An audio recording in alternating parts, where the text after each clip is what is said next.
Hello. Suddenly the voice so big. Hi, Kopivasian. My name is Beverly Joman. I am one of the founders of Projek-SAMA and the co-convener. So my duty today is to make sure this whole program goes off smoothly. And on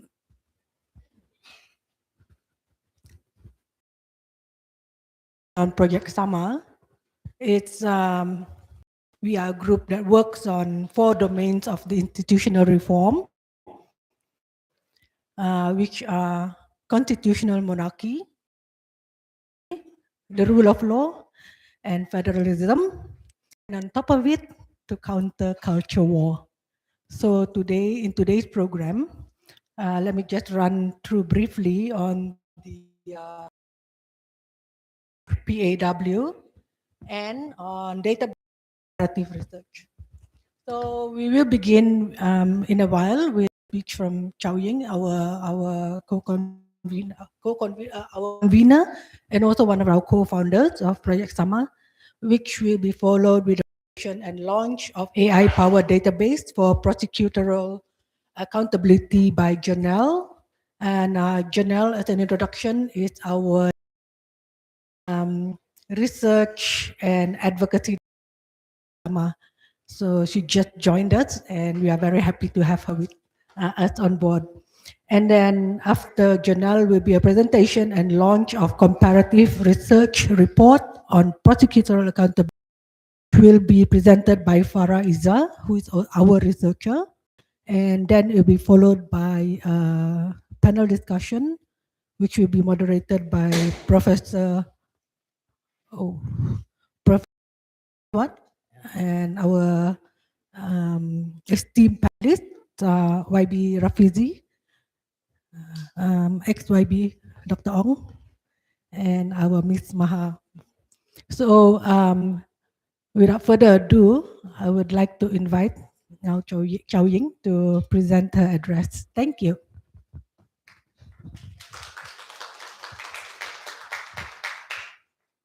Excellencies and friends, tomorrow we mark 8 years since Malaysia democratic transitions. 8 years that brought us 5 prime ministers, 3 national coalitions, a political landscape bewildering complexity. Many Malaysians are confused. Many are frustrated. And this is understandable. But confusion should not be mistaken for stagnations, nor complexity for chaos. Because running beneath all of it is something more enduring, a chronic injustice that has troubled this nation for generations. And it is that injustice and the progress we are finally making against it that bring us here today. I want to talk about Dua Darjat. Let me explain what it means by Dua Darjat. Darjat means status in Malay or rank. So Dua Darjat means there's 2 rank, 2 status. Describe a system where the law bends according to who you are. 2 fault lines define it. One between the elite and the ordinary citizens, and one within the elite themselves, between those who hold power and those who challenge it. In fact, a political descendant can sometimes face harsher treatment than an ordinary common criminal. This is not just inequality, it is weaponized. In the product of 50 years of one-party rule, and this did not disappear with the era ended in 2018. The pandemic, everybody remember the pandemic? Make this even clearer. When ordinary Malaysians were penalized for breaking the MCO, and some privilege were quietly let off. A phrase entered our national vocabulary and stayed there, Dua Darjat. Since then, the example have kept coming. The death of 13-year-old Zara at Papa boarding school sparked protests, not just out of grief, but out of fury. The fury of people who have learned not to accept equal justice. At the allegations and the allegations of corporate mafia recently, which is still unanswered, implicating that MACC, AMLA, is a reminder that Tua Dajat is still a threat. It's not only a threat to the poor and the powerless. We see that it changed. When the system is corrupt, no one, not even the investor, not the entrepreneur, not any of us is truly safe from this Dua Dajat standard. So Dua Dajat is a direct assault on the fourth principle of our Rukun Negara, Kedaulatan Undang-Undang, the rule of law, which is one of the pillar Projek-SAMA is working on. And here is the thing that many people miss it. It threatens everyone, not just the poor, not just the powerful, not just the powerless, but everyone, except those who control the enforcement agency themselves. And today's Malaysia, while power change hands frequently, even the exception is shrinking. No party, no coalitions, no clan can count on being permanently protected. The musical chair of political means the weapon of Dua Dajat can be turned on anyone at any time. Politicians, businessmen, ordinary citizens, and the economy, none of us are safe until this is curbed. So today, Projek-SAMA call on all Malaysians across party lines, across sector, across community to treat this Dua Dajat not as someone else's problem, but as a threat to our freedom, safety, dignity, and prosperity. Curbing it is a common good in our democratizations. It does not matter which party you support or which coalitions you want to see govern next. This is bigger than that. We must work together on this. Now, Dua Dajat can enter the system at fourth stage: investigation, prosecution, trial, and pardon. At any one of these points, inconsistent decisions made to benefit certain individuals or groups can tilt the scale of justice.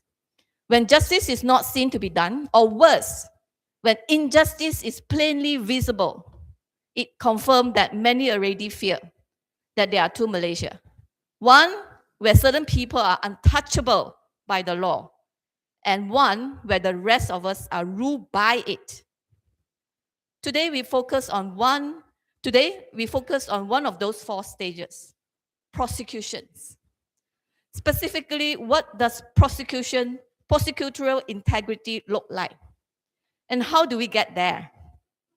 There are three elements we need to examine: institutional independence, discretions and conduct, and accountability. And I will roughly touch on that in a while. So prosecutorial independence, separating the role of the Attorney General and Public Prosecutor is necessary, but not sufficient. The conflict of interest is plain. One person currently advising the government on legal matters and decide whether to press or withdraw charges. That cannot be right. So we welcome Madani government's commitment to change this with the current bill that is in progress. And the Constitution Amendment Bill now before the Parliament is a step forward. But we have serious concern as well, as the bill as it stands now. The proposed bill removed the PM power to nominate, which is good, but executive influence has not been totally removed. It's only been repositioned. The new PP would still be nominated through a commissions that include the PM-appointed AG. In addition, the Yang di-Pertuan Agong is given the personal discretionary power over the final appointment. This will risk drawing our constitutional monarchy into political controversy. And this is the problem that we should not create. Prosecutorial accountability. With great powers come great responsibility. The prosecution sits at the center of our law enforcement system, and it must answer to both parliaments and the society. Our research found that the UK, Canada, Australia, Kenya, annual prosecutorial reports are tabled and debated in parliaments. I think Malaysia should do the same. But accountability cannot rest just with the parliament alone. Civil society, Corporation Malaysia, individual citizens must also actively monitor the exercise of prosecutorial power, watching for selective prosecutions, selective impunity, and the systemic inconsistency that produce dual darjat. Institutions do not hold themselves accountable. People do. This is exactly why we built the Prosecutorial Accountability Watch database, which we are going to launch in a while. One of the biggest barriers to public scrutiny is information asymmetry. I'm sure civil society, media who are working on this will resonate with our feeling here. The prosecution has the full picture.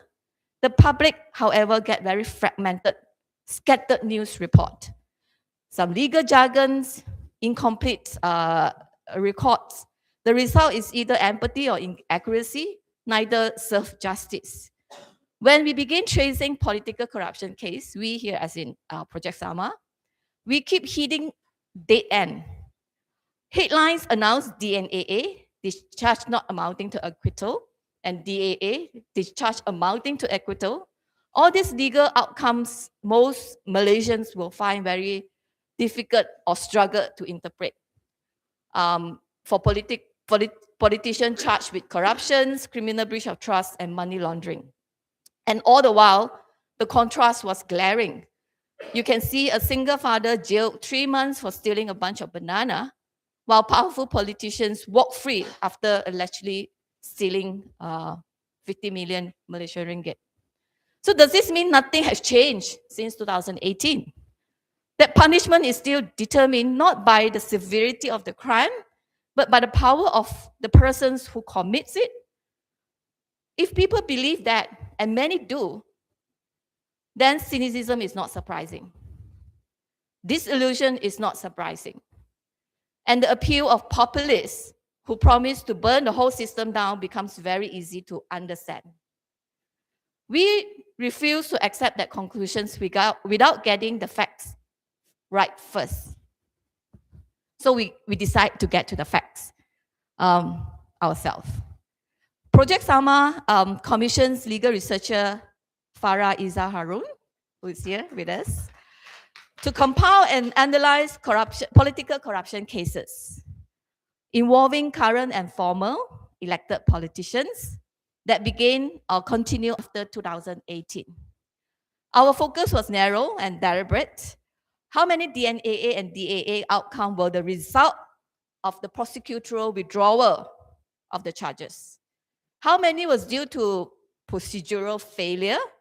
For example, missing the filing deadline. We wanted not allegations, but evidence. Not cynicism, but clarity. The result is Prosecutorial Accountability Watch. We call it PAW, PAW database. 32 of the cases we examined. This is AI-powered, user-friendly, hosted by our media partner, Malaysia Kini. We will present in full immediately an opening speech, and you will see what it looks like, our database. And we will continue updating it as cases develop. So none of this would happen without possibly the hard work from Farah, our researchers, data journalists Kwang King and Yang, Malaysia Kini, and Luminate. We are really deeply, deeply grateful to all of them. Now, my last appeal.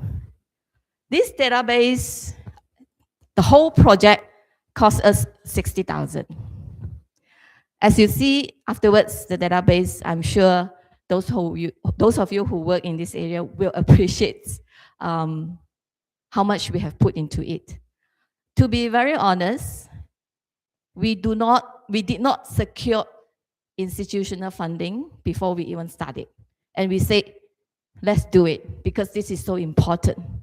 And we wanted to raise funds from among our own network and friends. But it wasn't easy. So Today, in this event, we also would like to appeal for buying a brick campaign that will help us raise the fund for this project.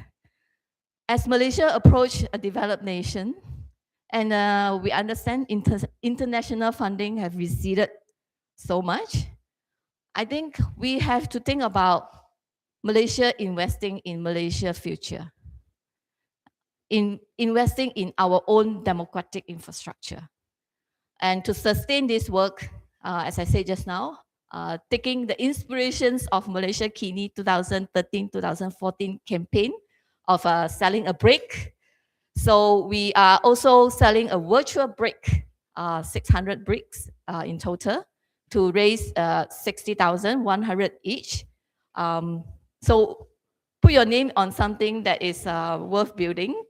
We hope that we can really raise this 60,000 for this very important project. We are actually in the Projek-SAMA team, we are prepared to take out our own reserve funds to do this, because you will see how important this database is. Now, following the database presentation, we will have a panel discussions that I'm certain will push the conversation further and help us see more clearly what needs to be done, what still needs to be done for these nations. We are very grateful that YB Rafizi Ramli, after many days of being in MSCC, that she can make it today. Dr. Ong Kian Ming and also Ms. Maha Balakrishnan being here with us to share their insight. So I will not say more. Thank you very much, and I hope that you will enjoy these presentations and our research and the discussion later. I must apologize that I will have to leave after this opening speech because I have some other things to attend to. But yeah, Projek-SAMA teams and hi, and all of you here are welcome to continue to mingle and yeah, get your network. Thank you so much. Thank you. Thank you, Chow Ying. I would like to reiterate on our plea for buying a brick. Please go to our website, project-sama.org, and you will be able to pull down the menu and you see buy a brick. And then you can see that there are already people who have started investing in us. So without further ado, much ado, can I invite Janelle to present her work on the AI-powered database for prosecutorial accountability.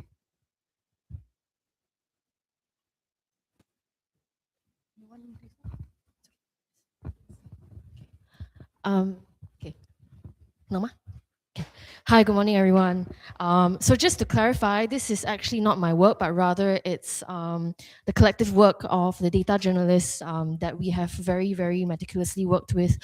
Not to mention as well, this particular database is pretty much the visualization of research findings that Projek-SAMA released in December last year. So I will just break this down to roughly 3 parts, and I'll start off with this. So as we're working with Malaysia Kini on this, naturally you can expect a story.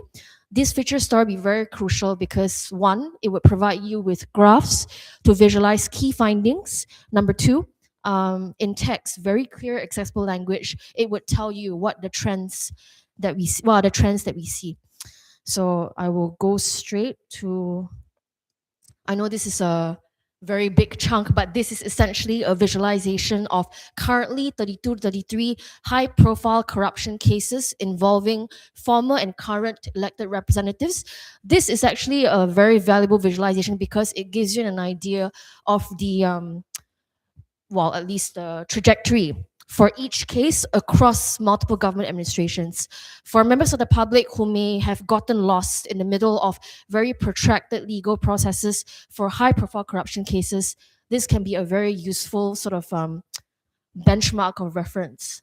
It gives you an idea like, okay, for any particular high-profile corruption case, it can stretch across maybe a minimum of 2 to 3 or 4 government administrations.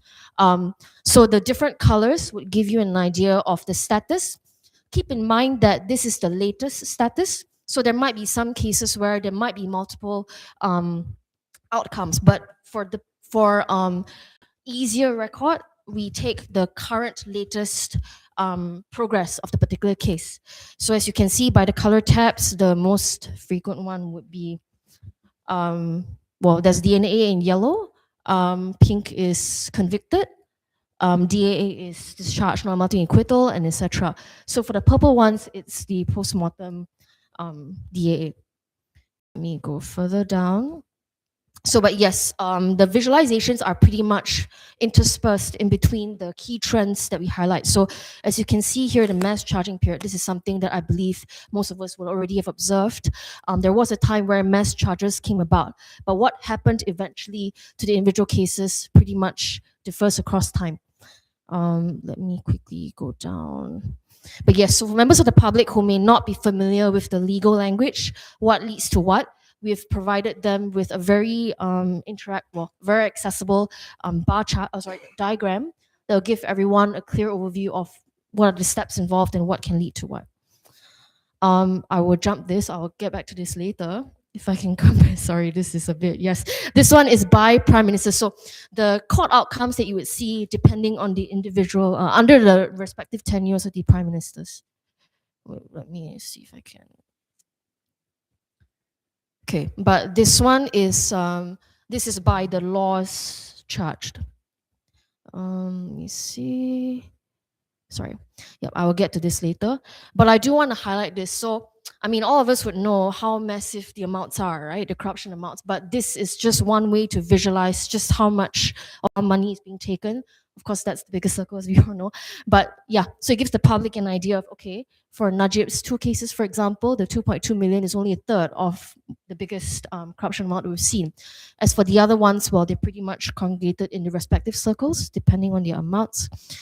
But what I'd like to really bring forward is this one. This is what you will not expect, what you will not see in the December 2025 report. So for many Malaysians, corruption remains quite abstract because it's direct, it's related, but the money gets spent elsewhere. So this one gives them a sense of just how much it will affect us on the ground. So let me just choose one. If I just pick this, okay? So 8.99 billion, which is close to 9 billion. So how many schools we're talking about that would have been built? How many hospitals that would have been built as a if this money were to not be embezzled? How many salaries of Malaysians would have not been jeopardized if this money had not been embezzled? So this, I believe, is one of the most critical parts of this AI-powered database. Hopefully, we hope that this would give Malaysians a much more clearer idea of just how much corruption affects us all, and hopefully that will catalyze them for further action, at least pressure on the government to commit to certain relevant reforms. But so yeah, so for any of you guys who may wonder what's the source that we go with, when we determine, let's say, the cost that we spend to build a school, hospital, and of course the median wage. So the sources are just right there. So you're looking at a median monthly wage of at least 2,800 for an average Malaysian. School, 96 million, at least according to 2023 statistics. Hospital costs an average of 259 million per hospital. If I were to just show you an example, I mean, Najib is the most significant one, but let's say if I pick him, okay, yeah, the amount is less. It might not be significant by schools and hospitals, but we're still talking about 6,116 years of average Malaysian salary being implicated, and we're looking at a 50-year career per Malaysian. Okay, let me come down here. Yes, so another important visualization, I guess, or rather a critical part that would give Malaysians an accessible overview of one of the most important findings, which would automatically translate to Farah Izzah's research later, is actually the outcomes per Attorney General. This is the table that you're looking at. Sorry, let me come up. Yeah. So under the respective AGs after 2018, sorry, just to put it out here. So for the cases that we collect, or rather we visualize here, it's 2018 and onwards. The exception is Lim Guan Ek's 2016 case. But yes, so this is the brief overview. But of course, keep in mind that for some of us who may not be aware of certain cases being initiated by women, keep in mind that just because the outcomes came about in any particular AG, it did not mean that it was initiated at a time. the likelihood of a charge being initiated by a previous AG would have been very significant. So it was just carried out, or rather the outcome manifested in the subsequent AG. But right now, as you can see here, the most significant ones would be Idris Harun and also Muhammad Dusuki Mokhtar. And DAA-wise, currently, Idris Harun would be the highest, currently registered as the highest. So if you tie this, keep this in mind and go back to the Prime Minister's diagram. Sorry, yes. So of course, so just to break it down, so if there were no outcomes, if let's say DNA, for example, there was no outcome under the tenure, there wouldn't be cases mapped around that. So let me show you an example. So for example, under our Mahathir's tenure, you only had Lim Guan Eng under DAA, right? But if you fast forward, for example, to the current Prime Minister's tenure,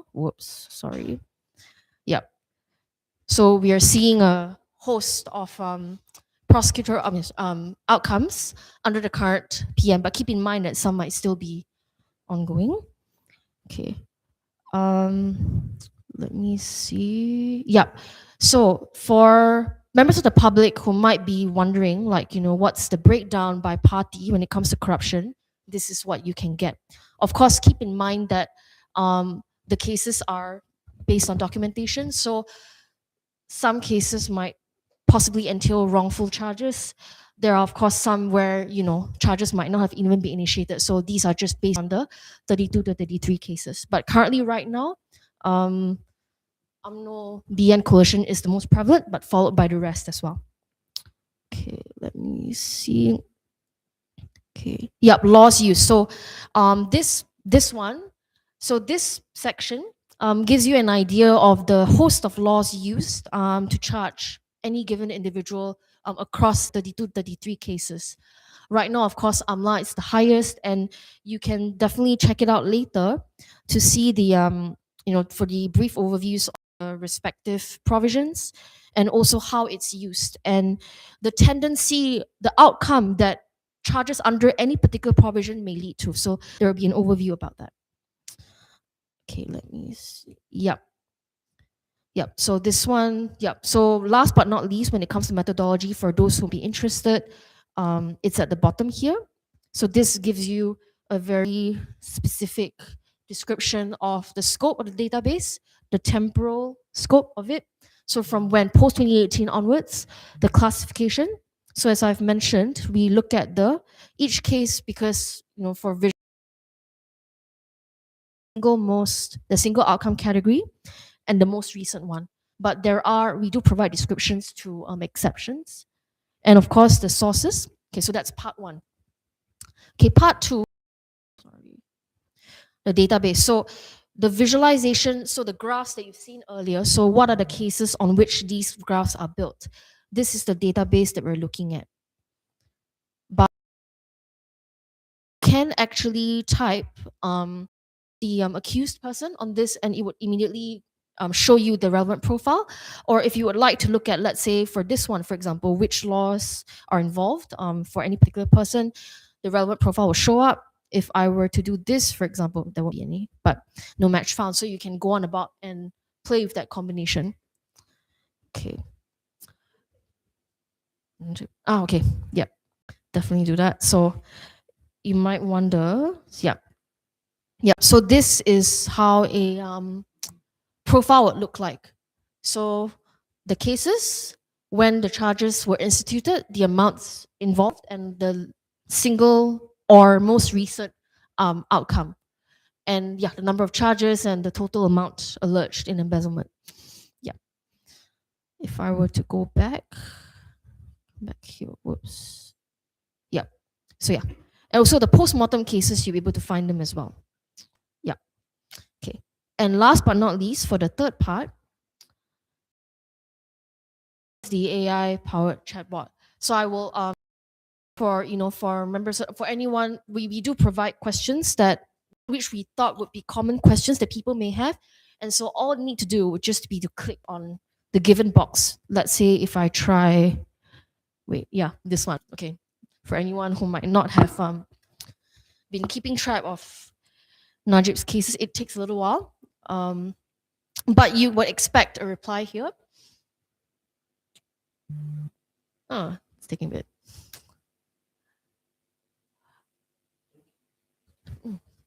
Yeah.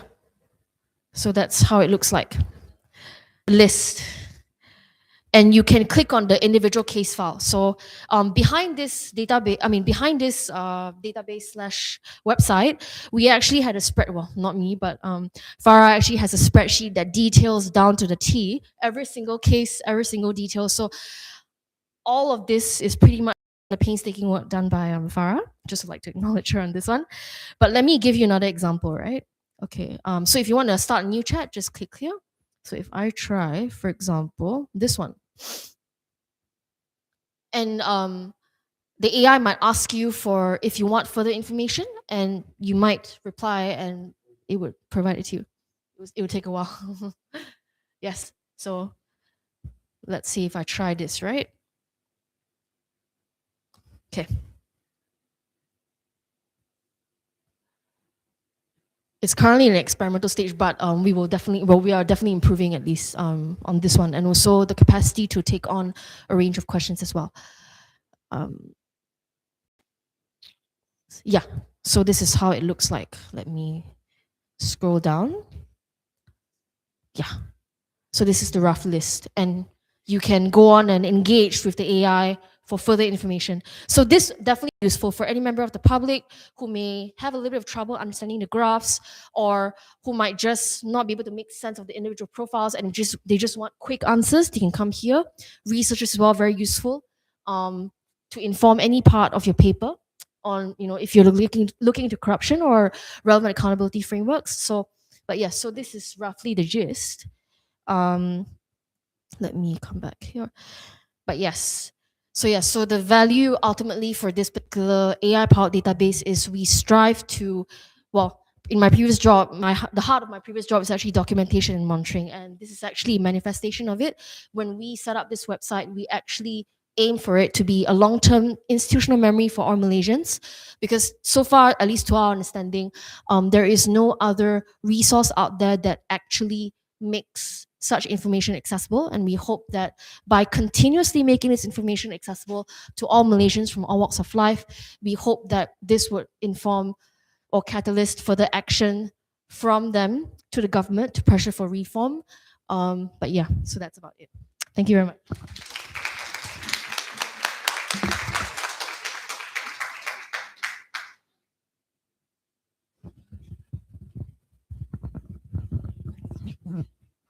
Thank you, Janelle.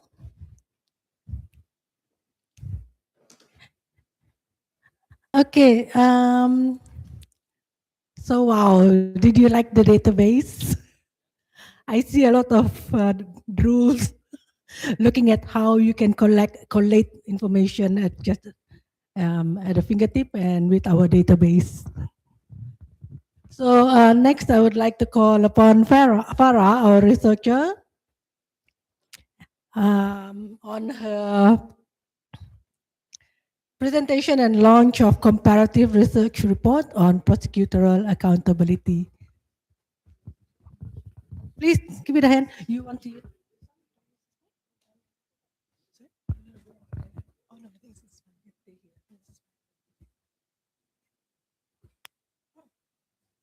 Very good morning to everyone. Thank you all for being here. Today, my name is Farah Iza. I am the legal researcher for Projek-SAMA. And today I'll be presenting a report that Projek-SAMA will be launching today called Beyond AGPP Separation, Best Practices from 5 Commonwealth Jurisdictions on Prosecutorial Accountability. And so this presentation today, I'll be taking you through the context of the separation. So we'll be looking at the current system that Malaysia currently has and the structural flaws that come with the current system, and also the bill that's been proposed by the government and the gaps that are apparent in that bill. We'll be looking at the comparative overview of the 5 jurisdictions, and then we'll be moving on to the recommendations that this report proposes as well. So a bit of background. So in the Federal Constitution, Article 145 of the Federal Constitution, gives the Attorney General, the AG, a wide discretionary power to institute or withdraw charges or withdraw criminal proceedings against a person. And then in the Criminal Procedure Code, it states that the AG is and the PP, the public prosecutor, are the same person. And so what this does is that it creates a structural conflict of interest. The very same person, the AG, who advises the government, is also the same person who then prosecutes the same members, the same executive members of that government. And so then there's a few consequences that come with that structural flaw. There's, and it creates a perception of dua darjat where ordinary citizens of Malaysia would get, feel the full brunt of the criminal process in Malaysia, but people with political power escape from criminal process. So it begets a vicious cycle where there's executive influence in prosecutorial decision making, which leads to high-profile corruption cases being withdrawn by the prosecution, leading to a decision of discharge not amounting to acquittal, DNAA, and discharge amounting to acquittal. And because there's no accountability mechanisms currently in place in our current system, it creates public cynicism, and it creates a vicious cycle where this repeats again. I talked a bit about a lack of accountability and transparency mechanisms in the current system. And what that looks like is that first, there's an extremely narrow grounds for judicial review, where judicial review exists in principle, but it doesn't actually succeed in practice. And then there's no publicly available prosecutorial guidelines. So the public does not know the threshold in which the prosecution uses to initiate charges against a person. There's also no independent oversight body to take the prosecution accountable. There's no requirement to publish and table annual report in Parliament, so there's no parliamentary accountability. There's also no requirement to publish written reasons for withdrawal decisions. And this is especially important because in our 2025 report last year, do politicians still get away with corruption after 2018? We looked at 28 corruption, criminal breach of trust, money laundering cases involving 21 politicians since 2018. And we found that there were 10 cases that were withdrawn by the prosecution, leading to a result of DNAA and DAA. And these withdrawals were without justification, using reasons like undisclosed letters of representation or failure to comply with court deadlines or inordinate delays in the submission of evidence. And the Madani government recently has proposed to separate the two roles, the AG and the PP, in a constitutional reform in the Constitutional Amendment number 2 Bill 2026. It has gone on for first reading in February 2026. It proposes to not only separate the two roles, but also proposes that the YDPA has the discretion to appoint the PP on the recommendation of the GLSC and after consultation with the Conference of Rulers. It also proposes the PP be appointed for a term of 7 years. And while these reforms are welcome and are heading towards the right direction, there are missing a few important things like meaningful and robust transparency accountability mechanisms to avoid dua darjat. And so this report, the research scope of this report is that it examines 5 Commonwealth jurisdictions. So we'll be doing a little bit of traveling this morning. We're looking at the UK, Canada, Australia, India, and Kenya. We'll be looking at the reasons why we chose these specific jurisdictions later. And then there's a particular focus on the appointment and removal processes of the prosecuting authority of each of these jurisdictions. So the prosecuting authority being, in Malaysia, it's called the public prosecutor, but in other countries it might be called the director of public prosecutions, for example. And this report looks at whether these jurisdictions have any meaningful transparency and accountability mechanisms.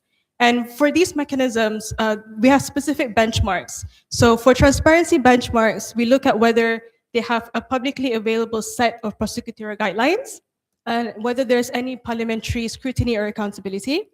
And for the accountability benchmarks, we look at whether there's an availability of judicial review, so whether the courts can check the exercise of prosecutorial discretion, and whether there are any annual reports that get tabled in Parliament. And then there's in the report as well, there are 3 case studies across the UK, Canada, and Australia, where there's been executive interference in prosecutorial decision making. I will not go through them in the slides, but in the report, please have a look in the report. So these are the countries that we'll be looking at today.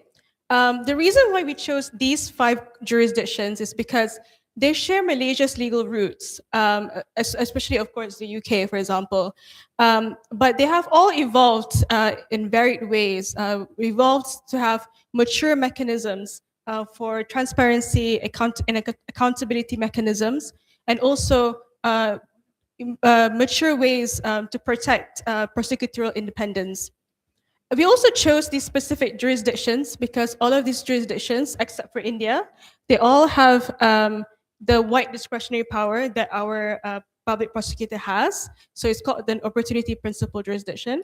And then except for India, where it's a mandatory prosecution jurisdiction, meaning that where there is enough or sufficient evidence, there is a legal obligation to prosecute. There is no discretion that, that these other jurisdictions have. So I made a table of all these different the comparisons of these different jurisdictions, and we have specific aspects that we'll be looking at. So first, we look at the AGPP separation, the legal foundation. So we'll be looking at whether these act, for example, or if there's constitutional entrenchment. We'll be looking at the appointment process and the removal process, as well as the transparency mechanisms and accountability mechanisms that I was talking about earlier. So we'll be going through each of them one by one. So in all of these countries, you'll see that all the AG and the PP are separate, and they all have their own independent prosecuting authority or bodies. So in the UK, they have something called the Crown Prosecution Service, the CPS, which is an independent prosecuting body. The Canada has a Public Prosecution Service of Canada. Australia has an Office of the DPP, Office of the Director of Public Prosecutions. Kenya as well has got the same thing. India is slightly different in the sense that there's no central prosecuting authority. It's more state level. There's individual public prosecutors in each court of each state, at each high court of each state. And all of these countries, they all have an enabling act. So these enabling acts, what they do is that they establish the independent prosecuting body that I talked about earlier. It also prescribes the duties and functions of the public prosecutor. And they also, some of these enabling acts, they also prescribe the removal and appointment process of the DPP. In Kenya, there is an enabling act. It also is constitutionally entrenched, the separation. So in Kenya, it's quite interesting because they only separated the AG and the PP in 2010. They promulgated an entirely new constitution to separate the 2 powers.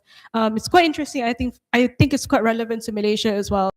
And the appointment process in the UK, the DPP, the Director of Public Prosecutions, is appointed by the AG on panel recommendation on a panel that's overseen by the Civil Service Commissioner.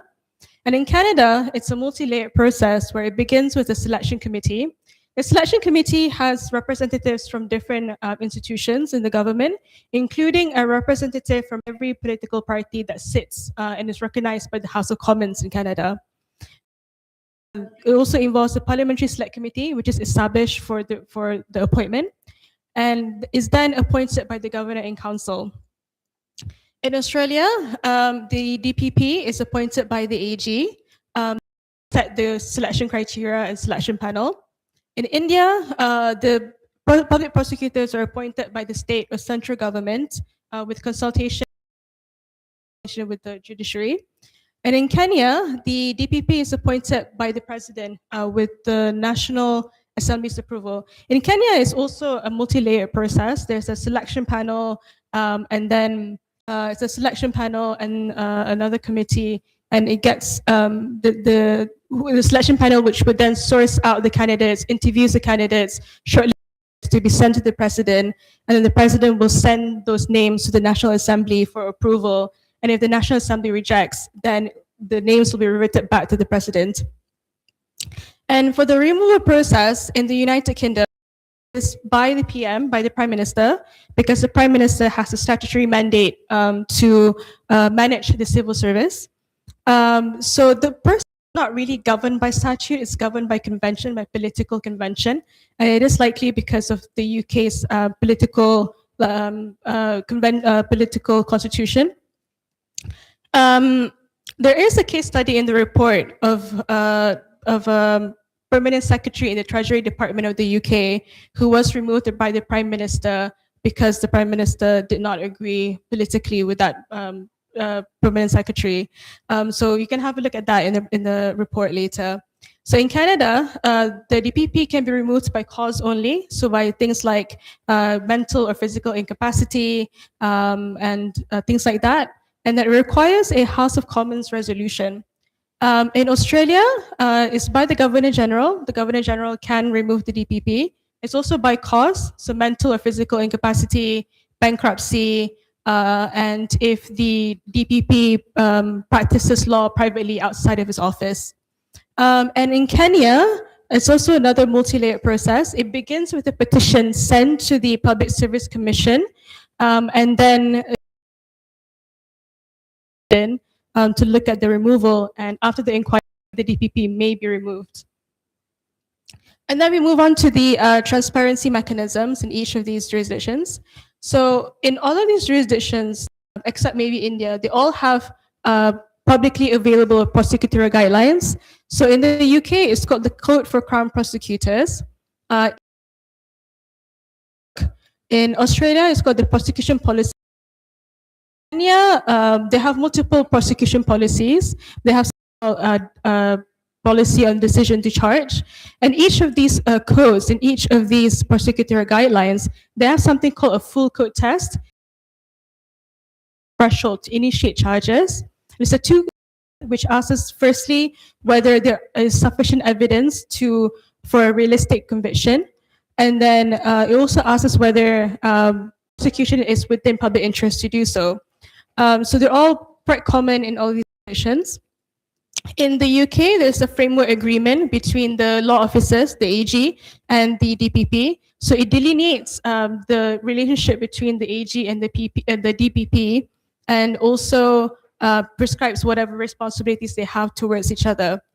In Canada, they have something similar. It's called the Guiding Principles that's included in the PPSC desk book. In Australia, in Canada, there's a requirement for any directives made by the AG to the PP in the Canadian Gazette. In Australia, there's also a publication of directives as well.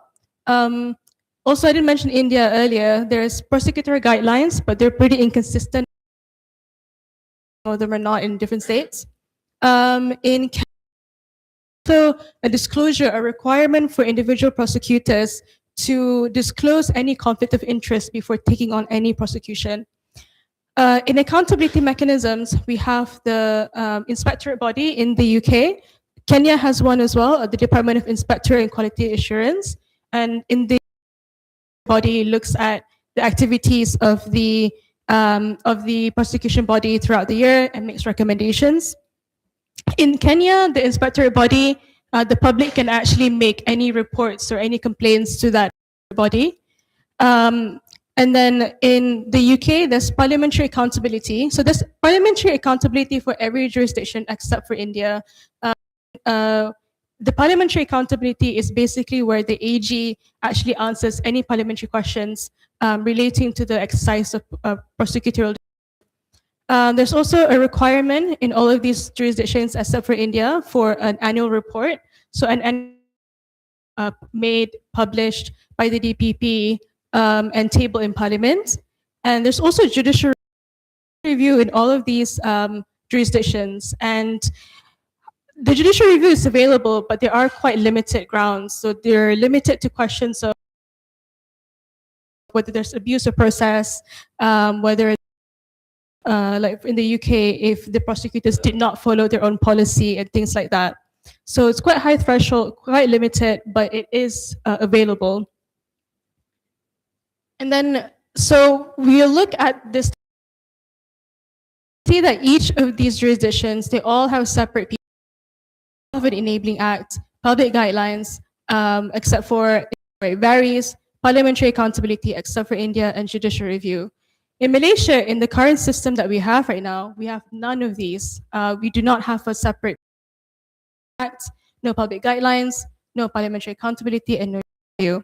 And the reform bill that's being proposed by the government only addresses the first part, which is the separation of the PPAG.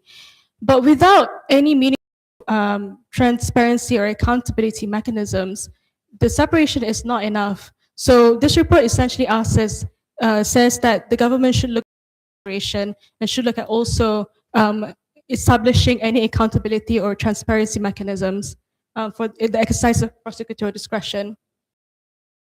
We move on to the recommendation. It is partly informed by joint submission to the PSSC, to the Parliamentary Special Select Committee, by 6 civil organizations and parliamentary specialists, so Projek-SAMA, Perse, C4 Center, Ideas, Rasuah Busters, Ikram, and Maha Balakrishnan, who is here today. A lot of these people are actually here today as well. And so this report's recommendations actually overlap those recommendations upon those recommendations from Canada and Kenya. So we propose it must be multi-layered. There must be multiple actors taking place in this. We propose that all of this, the appointment process, should be governed by the Enabling Act. And so we say that the process should start with a selection body comprising of representatives. And then the selection body would then shortlist 3 to 5 candidates. Open, transparent, and merit-based nomination process. The entire process should be open and publicly available, the eligibility criteria, shortlisting procedure, all that. And then the selection body would then submit the shortlist to a bipartisan parliamentary select committee. And then the committee has veto power to veto the shortlisted candidates. And we also propose that a separate prosecutorial service commission to be established by the Enabling Act. And a separate commission would be essentially to look at the operational independence of the public prosecutor and individual prosecutors. So looking at the appointment process, the disciplining of those prosecutors, and things like that.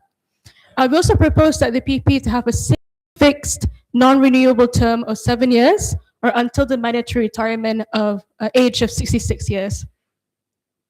And so the second recommendation, we've drawn this from Kenya, is a robust and transparent removal also governed by the Enabling Act. And so we say that the Enabling Act should have grounds of removal for the PP, and it's also the begin with a petition, and then end it pending the outcome of that petition. And we should there should also be an establishment of an inquiry, a tribunal inquiry, where the PP has a right to be heard, and then those findings should be reported to Parliament. The third recommendation that we have is that we say that the relationship between the AG and the PP should be governed by statute, and this is something drawn from Canada and so the recommendation is that the Enabling Act should state that the AG has no power to direct the PP, and this should be expressly stated for any attempts to influence or direct the exercise of prosecutorial discretion. This should also be the Enabling Act. There should also be structured consultation between the AG and the PP. So as recommendations given to the by the AG to the PP should be in writing, and then should be signed by the AG, accompanied by and published in the Federal Gazette. This is something that we've taken from Canada, and the PP retains full discretion to accept or reject the AG's advice, and any decision should be made in writing and recorded in a report. The relationship between the AG and PP should be further governed by published guidelines issued under the Enabling Act. I've drawn this from every jurisdiction except for India. Meaningful parliamentary accountability. And so the parliament should be a requirement on the PP to table an annual report in the Dewan Rakyat and Dewan Negara. And that annual report information like prosecution statistics, like any withdrawals, things like that, any cases entailing allegations of interference, financial expenditure, any advice by the AG, and responses to those advice. The PP should be mandated to provide written reasons for decisions to discontinue proceedings. So if the prosecution decides to withdraw prosecutions, that decision should be made in writing and should be recorded. To also be communicated in writing to the victims, notified, and also be made publicly available. Victims should also have the right to seek a review of that discontinuance or withdrawal of prosecution. Select committee in the Dewan Rakyat as an oversight body to conduct oversight service, looking at the annual report and the resource allocations, and then examining the prosecutorial policies. Any findings by that committee should be reported to Parliament, and the government should be mandated to respond to those reports as well. The very last recommendation that we have, drawn from every jurisdiction except for India, is that there must be a comprehensive enabling act in a prosecution code. About the enabling act, and it is quite important. So the independent prosecutorial powers should be expressly provided for within the enabling act. It should also prescribe the duties and PP, and also a requirement on the PP to issue prosecution code. So something similar like the prosecutorial guidelines that other jurisdictions have. Any transparency obligations to Parliament and to the public, and procedures governing consultations with the AG. The powers of the Permanent Parliamentary Select Committee should also be established in the Enabling Act. The Enabling Act, of course, also have the appointment process and the removal process that we talked about earlier, and the prosecution code, which should be required on the BDPP to issue. It should also be binding on all federal prosecutors, and this is in all jurisdictions. They're all binding on all, be made publicly available. And it should also include the full code stage, the two-stage test that I've mentioned earlier. It should also prescribe grounds on which continuance is permissible, transparency obligations, any conflict of interest disclosure, and ethical principles governing prosecutorial conduct. That is the end of my presentation. Thank you so much.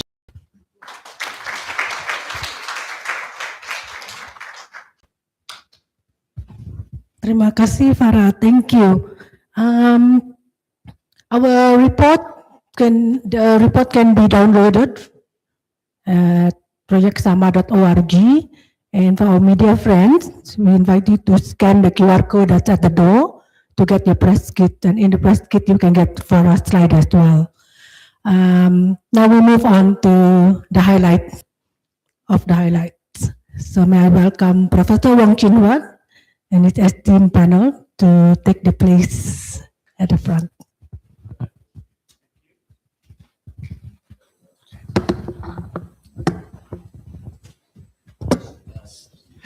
Thank you very much. And I would like to welcome our panelists. Yes, please. Farah as well. I'll be the leader, so you could be here. Yeah. Anywhere. So here. Right. Sure. Well, you see, so we have to first extend our gratitude to the MBCC for not extending their hospitality to Rafizi. But before that, before I go into details, I would like to also express our gratitude to our friends from the Diplomatic Corps, High Commissioner Daniel Heineke from Australia, Ambassador Peter Van Acker from Belgium, our good friends, Deputy Heads of Mission from Ukraine, Mr. Denis Mikhailuk, and also Mr. David Wallace from Deputy High Commissioner from the UK. And also Leonard Swender from Germany. Anyone else that I have missed? Okay, thank you very much. Now we know Rafizi, prominent parliamentarian. We know Kian Ming, former parliamentarian, former minister, former deputy minister. And Maha. If you have followed discussions on institutional reform, you would know Mahabara Krishnan. But I have to emphasize something. We talk about NGOs, but we have an NGI here. She is the key person that actually gather NGOs in pressing for parliamentary reform. So I need to emphasize that a little bit because you don't see that in news. MACC would never go after her. Right? Now I want to set the context a little bit. We are here because tomorrow is the 8th anniversary of May 9, 2018, the transition, as Chow Ying makes very clear. We are here because we want to talk about prosecutorial integrity as a common legacy, a heritage, and investment into our future, a KPI in our democratization. What you have heard from Janelle and Farah, based on Farah's work, based on the incredible presentations by Kwang King and Yan, those were the part on how society what role can we play to actually move the discussions forward? How then we can actually pick up the information and we produce content credible and accurate. So later I will leave some time for Q&A from Farah, the person who curate all the cases for you. But this part of the panel discussions, I would invite our parliamentarians and parliamentary experts to talk about the other side of prosecutorial accountability. That's from the parliament. That's from the parliament. And also I want to address here, we have actually another parliamentarian, Chien Chung from Petaling Jaya. Thank you. Right. Without further ado, I would like to invite Rafizi to go first on the discussions. They can talk on anything, but there are 3 topics that we want them to touch on if possible. The first is the role of Parliament in PP appointment. What can they do? Do you think that they should have some role to play? Hi, Melissa. And the second one is on accountability. We talk about annual report. Should there be an annual report from the new PP or even the existing AG to the Parliament to be tabled and debated? And the third thing, looking at all other best practices from Australia, Canada, UK, India, and Kenya. Is there anything else we can pick up? So the same thing for each of our panelists. They have about 15 minutes so that we have a little bit more time for Q&A. But I'll start with Rafizi first. Thank you.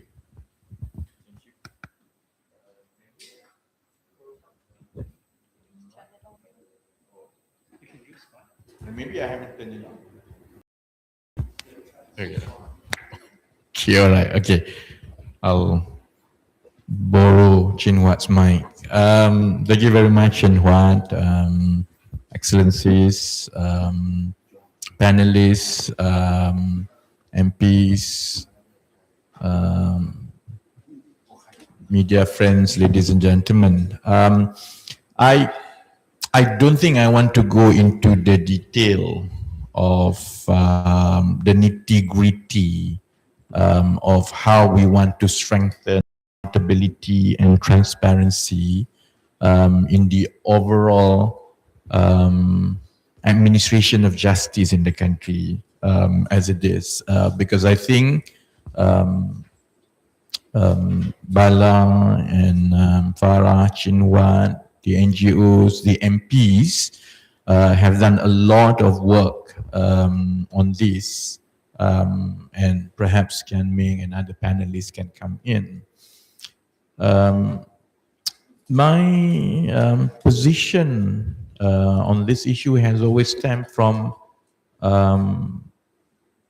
the number one question that we should answer in a democracy. The accountability and the power must rest with the public above everything else. If it doesn't go back to voters and the public, the democracy is flawed. The mandate has to come from the public. The mandate to approve, to appoint, the mandate to remove. So the current system that we have in Malaysia, and when the constitution was first written many decades ago, the link between the mandate from the public and the AG or public prosecutor is actually quite tenuous, because it is assumed that once a party in a Westminster system is elected to Putrajaya, and a person from that party becomes the prime minister, all the powers vested in him and exercised as a prime minister already has a mandate from the public because he won an election. That may be so, I think, in the past, in the beginning, because Malaysia was almost a one-party country. And whatever we feel about the past, Barisan Nasional did get an overwhelming mandate. Things are no longer straightforward, and society will become more competitive politically in the future, that I don't think any prime minister in the future can repeat and can claim that when I become a prime minister, I get the mandate from the public. That's no longer the case. If anything, they only get the mandate from among the political elites among themselves. After all, in the last general election, no single party even passed 40% popular vote. So that presents a big issue for the future. If we don't redefine the relationship between public mandate and prosecutorial power. That's number one. Number two, there's always this issue about familiarity that compromise independence. And I don't say this as a negative thing. Once you are familiar with someone, you tend to, you tend to try to scratch each other's back. And this is not just among politicians, even at work, and especially more so in the civil service. When you cannot remove a civil servant, there is a process, but it's very difficult. The most you can do basically is to transfer them around, So there's no such thing as, subjecting a civil servant to a public scrutiny. There is no such thing. And by Westminster standard, that process only works by subjecting the minister or the prime minister to a public scrutiny. Now, so there are different areas of this risk of familiarity, compromise or dilutes prosecutorial independence going forward. Part of it was structural. We know that, if the same person is the AG, he is also the public prosecutor, and the AG is appointed by the prime minister. He hobnobs with the minister every day, every week. The tendency for the AG to say that, or to investigate, let alone to prosecute, is actually quite remote unless there is a political instruction. And therefore, that strengthens even further the intertwining relationship between the prime minister and the AG. Okay, that's I think that's given. We know that. But there's also this this issue of familiarity is also quite important, even when we start suggesting how to address this. my view, the reason why I'm a bit apprehensive if the tenure of a public prosecutor is long to 7 years is precisely because of familiarity. The way my experience so far, either in private sector or in public sector, or even in politics, it takes about 2 years for a person, a boss, a superior, to get a grip of his team. After the next 2 years is the real action. That's when, after 2 years, a person comes in. He will be able to basically shuffle things and develop his team. After that 2 years, the next 2 years, between year 2-ish to year 4, is when he is confident enough to get things done.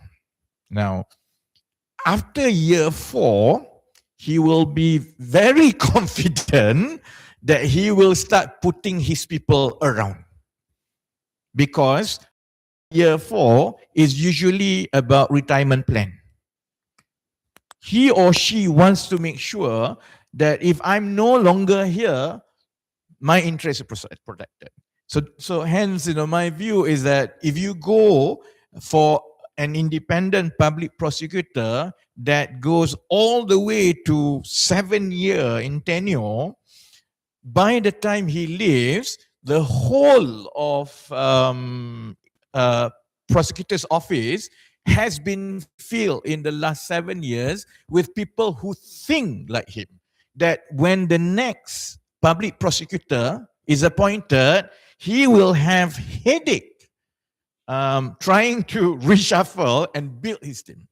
And that is exactly is going to happen to the next MACC chief. So that long years of Azam Baki consolidating everything, whoever who comes in, good luck to them, because they will have huge. So this issue of familiarity cannot be codified adequately in law. How you cannot charge someone for being a nice buddy because he or she doesn't break any law. But in my view is that familiarity is going to compromise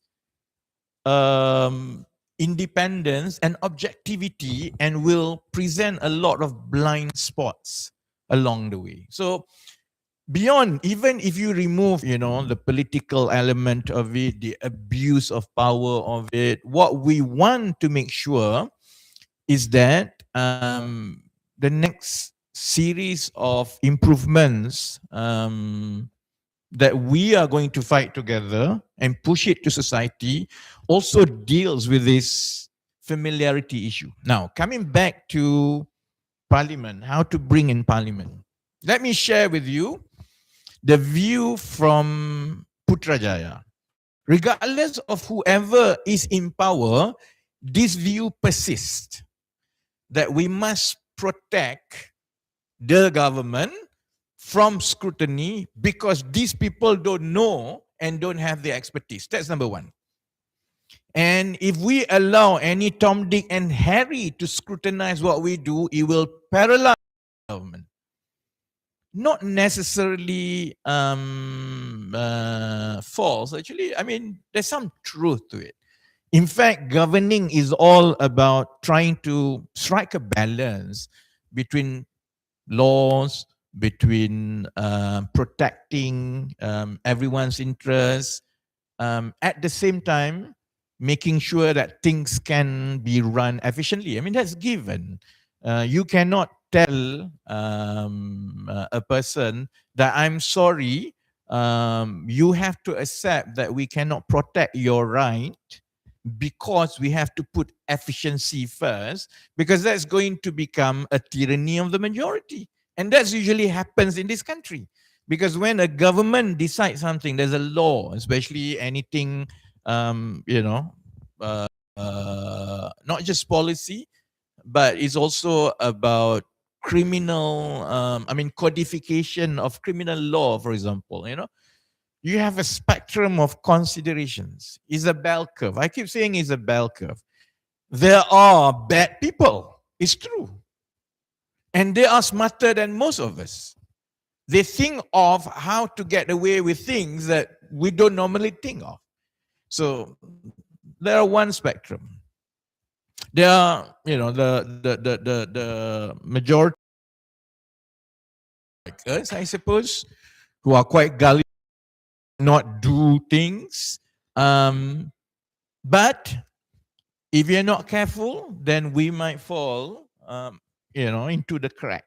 Because when government decide on something, it's all about trying to find the optimum way of doing it, and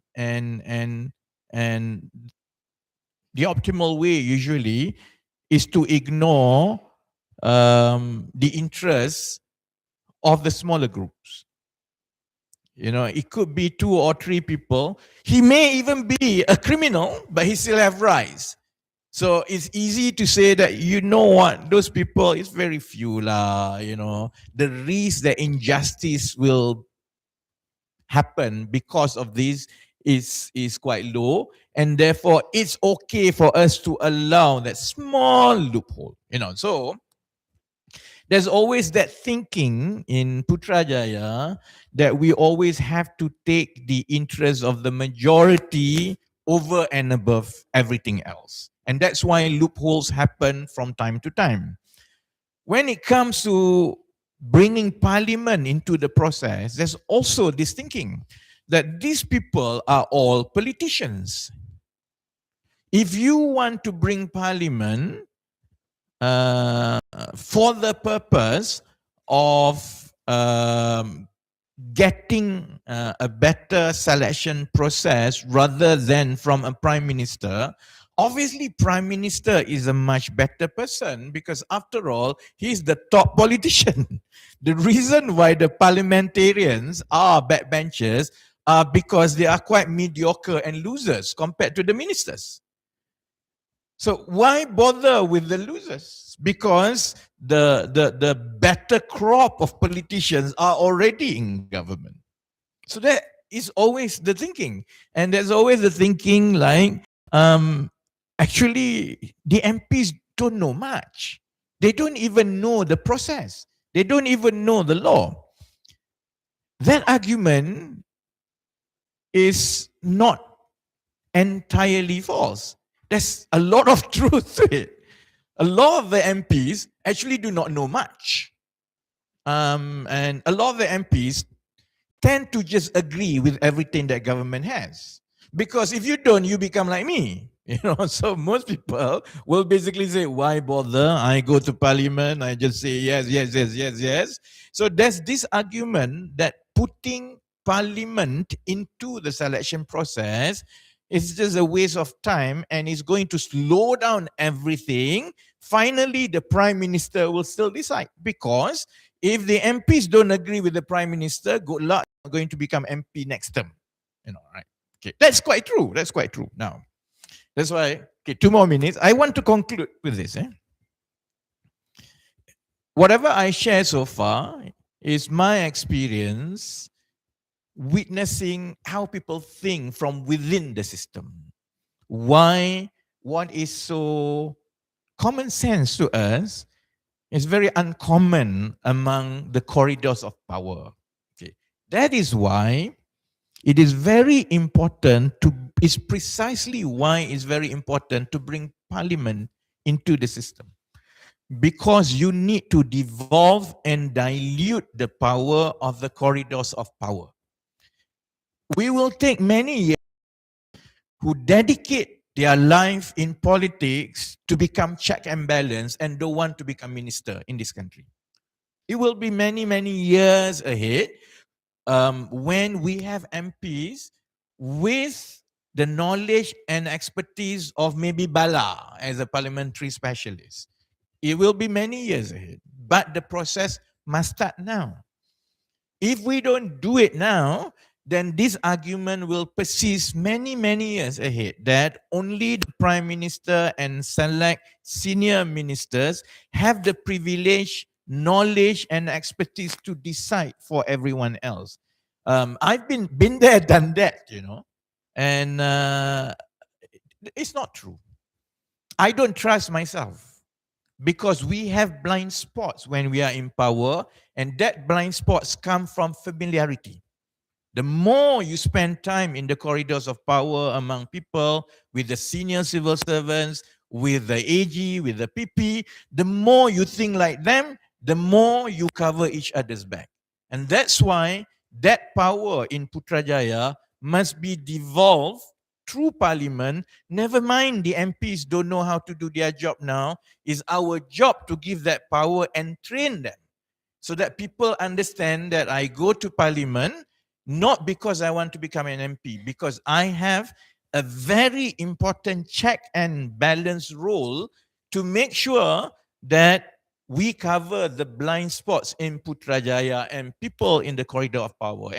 And for that, I think I would like to end like this.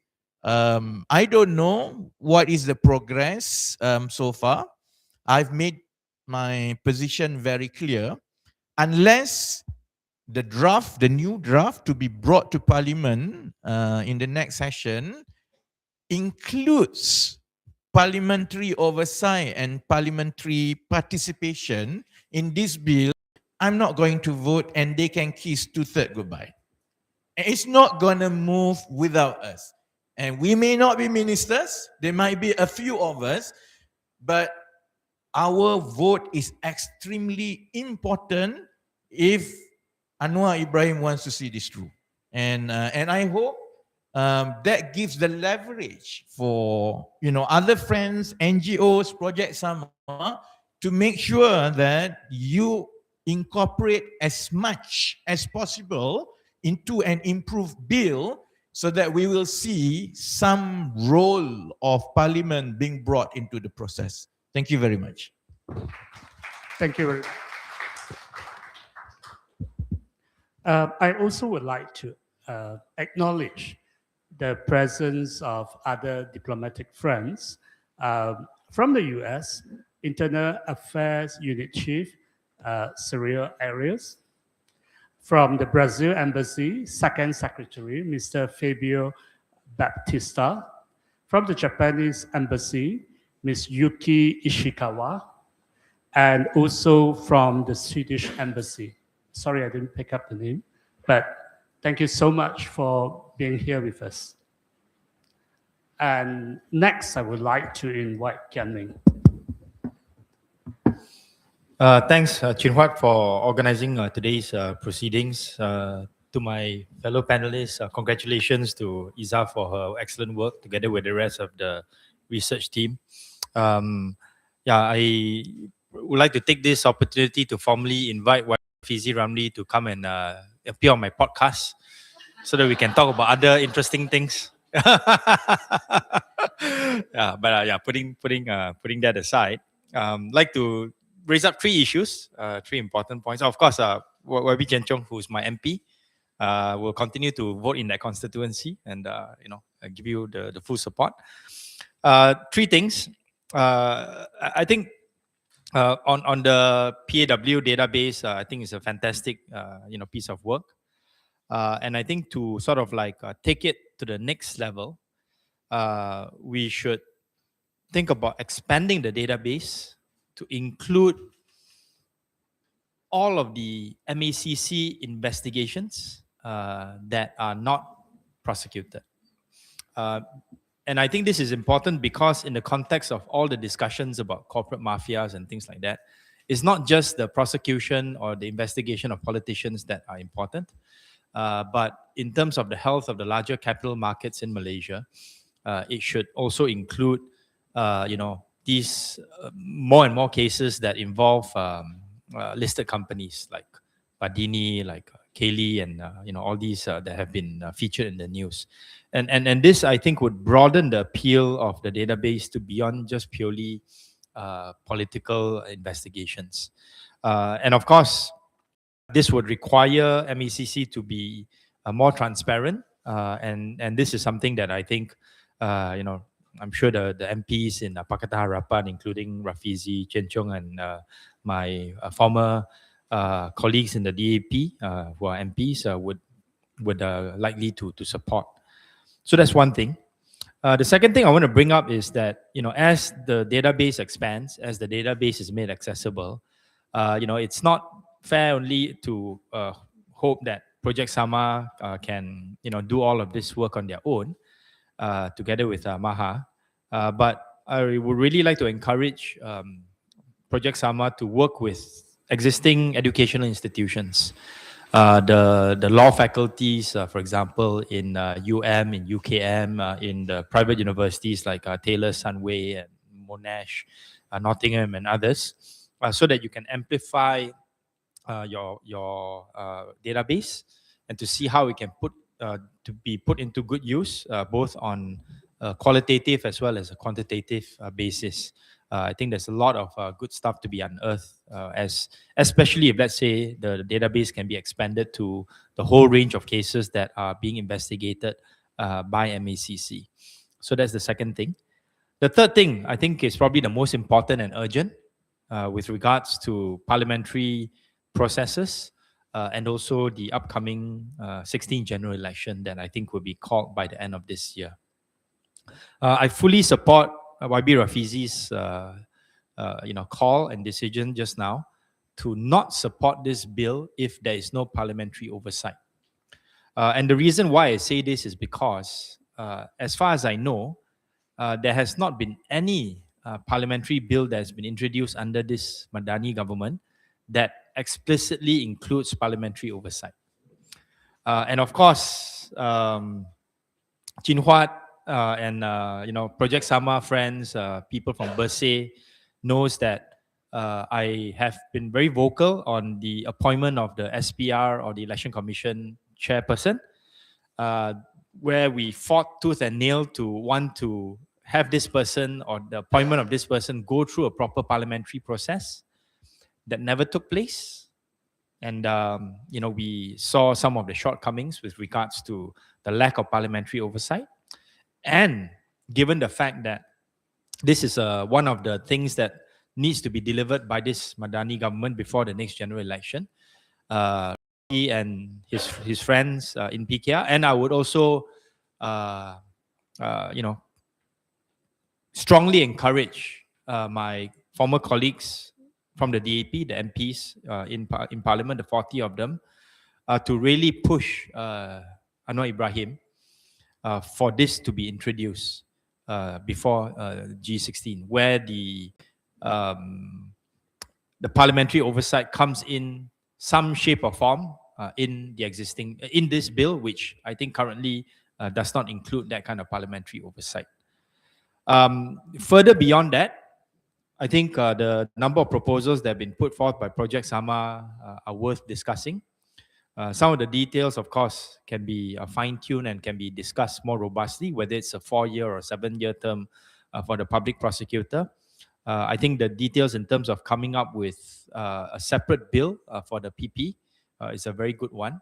And here, I would suggest that Projek-SAMA put your proposals up, not necessarily for incorporation into the bill in June, which I think there's not enough time, but to put this up to give to the different coalitions, whether it's BN, PH, or PN, and also those in Sabah and Sarawak, for them to incorporate into their respective manifestos in the next general election, the G16. And this can be a firm commitment to further, political and institutional reform for the betterment of the processes with regards to the PP office. So yeah, those are the three things, and reiterate the call to invite YB Rafizi to come on my podcast. And maybe I can see whether Keluar Sekejap also can host or not lah. Depends on his his availability to appear on this podcast. Thank you. Thank you very much. So we're very happy to be the matchmaker here. And next, Maha. On Projek-SAMA ourselves, this is our sole project. We are very happy to work with law department, the university, or anyone in any way that is possible to make the work by Faraz, Kwan King, and Han to go further. On the other part about pushing the bill, Maha is actually the right person because Maha is a leader of these NGOs, small NGO coalitions consisting of Projek-SAMA, Berse, Raswa Buster, Ideas, C4, and one more, Ikram. Yeah. So I'll leave it to Maha to talk more about Parliament's role in AG appointment and follow-up, scrutiny, and so on. Your Chinwat's just put a target on my head, I think. Well, thank you so much for inviting me to this discussion. Congratulations to Projek-SAMA, to Farah, and also Malaysia Kini, I suppose, by extension, for the database that you've created. It's truly remarkable. I echo what Kian Ming just said. Please, if not Projek-SAMA, then perhaps someone else might want to think about also expanding this to include MACC investigations, not just prosecution. You know, we live in pretty surreal times. I was wondering whether Projek-SAMA, if you could put up your database, the landing page for your database. You know, the one with the different cases, the pictures of the politicians involved. I think that would be good actually to have in the background as we talk about this. If you consider the faces that are depicted in the database, some of them this morning woke up, went to Putrajaya, and went about their business, making policy, making decisions involving public assets, taking selfies, being sought after, right, by ordinary Malaysians, wanting to take selfies, being invited to cut ribbons, weddings, all of this. And it's across the board. Some of them are just MPs and still the same, right? And the question that I keep asking myself is, how are we okay with this? How has it come to a stage in Malaysia that we are okay with this? It is pretty surreal. And I think one of the long-lasting damage that the politicization of the service in Malaysia has done is that it's desensitized us. It has messed with our sense of reality, but also our sense of proportionalism. And the reason for this is this, you know, up until, and I think Janelle mentioned this when she was going through the database. For a moment in time, it felt like the weaponization of state apparatus was a BN problem, or even more specific, a Mahathir problem. Then maybe it wasn't. It became potentially a Najib problem, right? Because he was trying to escape scrutiny for 1MDB. Then 2018 happened. And now it's everyone's problem. Everyone is doing it. Or it's happening under every single prime minister. Every single prime minister. And the end result of this is the erosion of public confidence in a critical institution, in a critical public institution. And the danger of the erosion of confidence is that it affects the public and moral legitimacy of prosecutorial decisions.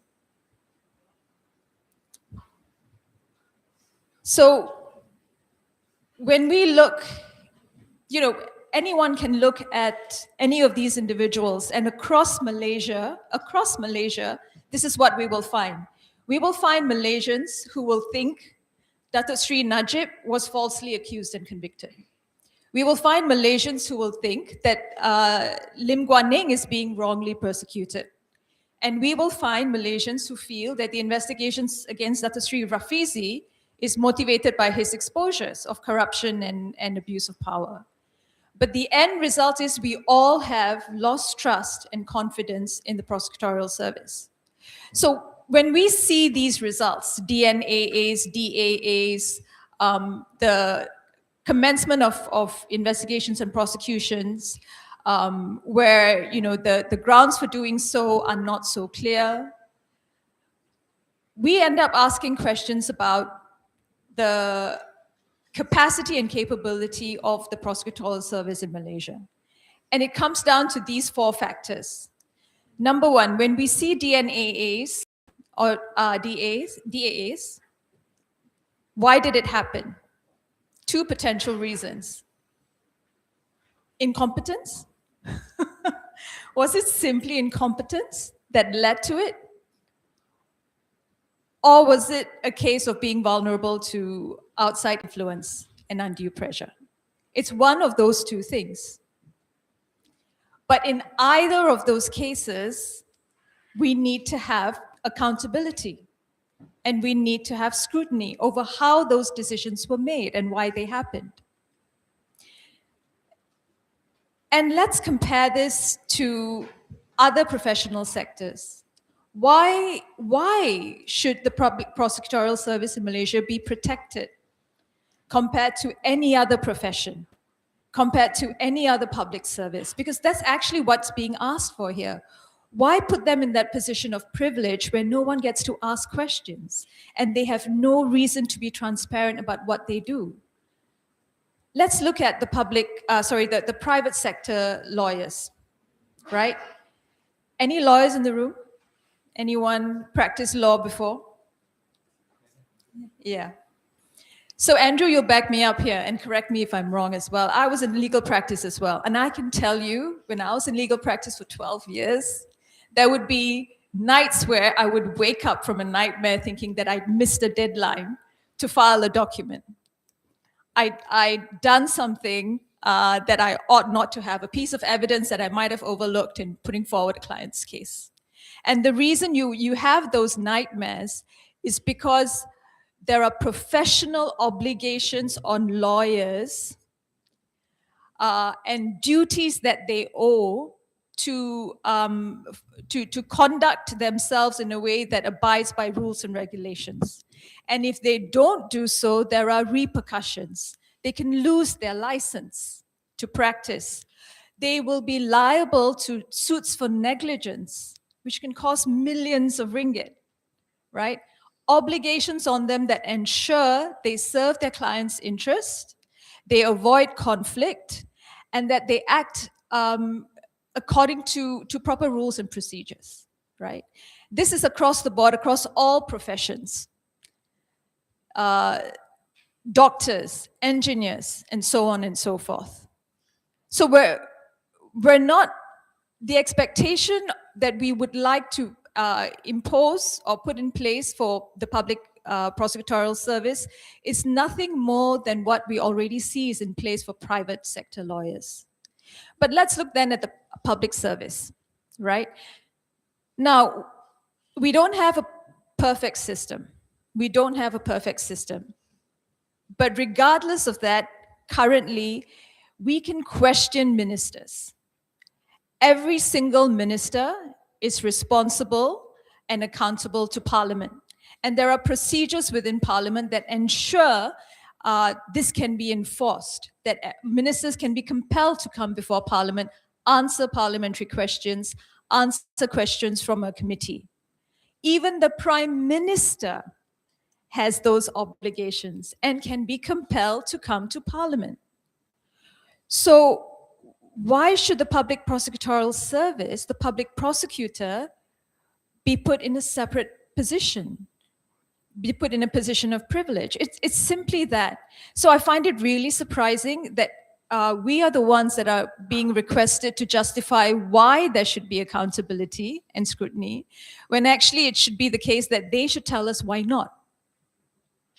Why not? And I'm actually quite surprised to our friends from the media here.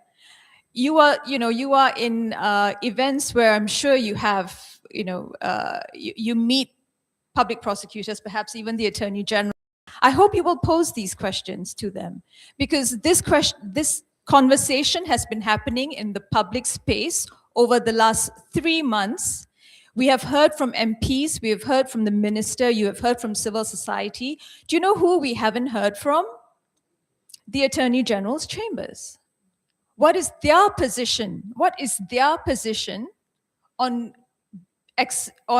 revealing their codes of practice and codes of behavior? What is their position on being accountable to Parliament? What is their view on these questions?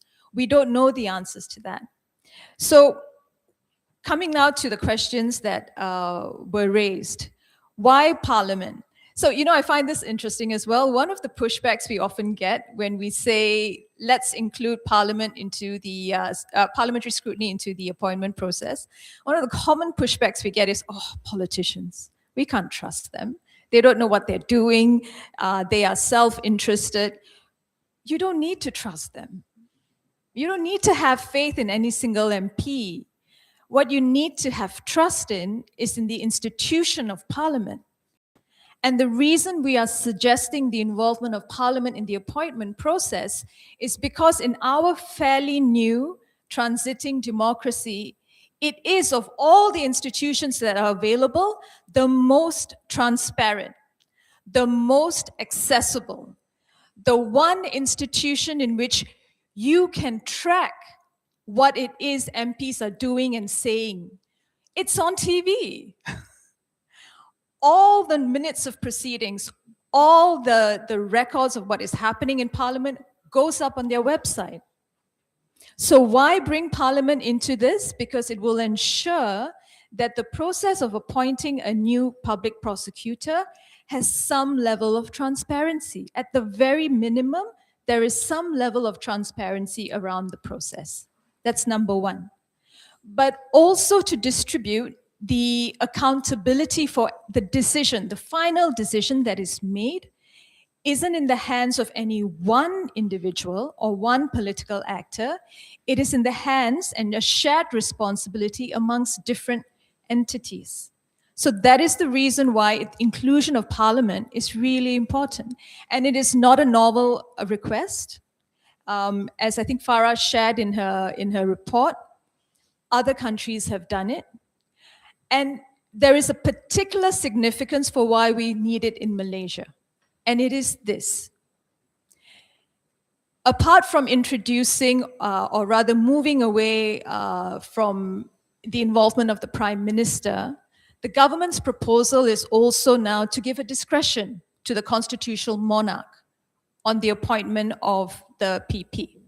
Now, I don't know how many of you understand what the words discretion mean in a constitutional context. In a constitutional context, discretion actually means that the party who holds the discretion can make a decision using their own, discretion, using their own decision and judgment. Thank you very much. Judgment at the end of the day. Yeah. Now, if the Constitution says they need to refer to a particular entity or consult with a particular group, then that person must do so. But at the end of the day, the judgment is theirs. Now, that's pretty dangerous. It's always pretty dangerous when you have a discretion. But particularly when we talk about a constitutional monarch, it is very difficult in Malaysia, and we shouldn't, for very good reasons, be able to hold a constitutional monarch answerable to any one organization or institution. It is very difficult to do so. Whether it is answerable to the judiciary or even to Parliament, it is difficult to do so. So what happens if there's a bad appointment? How do we question it? What happens if down the line a public prosecutor duly appointed by the Yang di-Pertuan Agong misconducts him or herself? Can we question it? And here's the other factor. The other danger about having giving discretionary powers is that, look, the any monarch is not going to understand or know the day-to-day workings of the prosecutorial service, or maybe even have personal understanding of the personalities involved, right? So in making these appointments, even if he is given, His Majesty has discretionary powers, His Majesty is still going to be consulting others.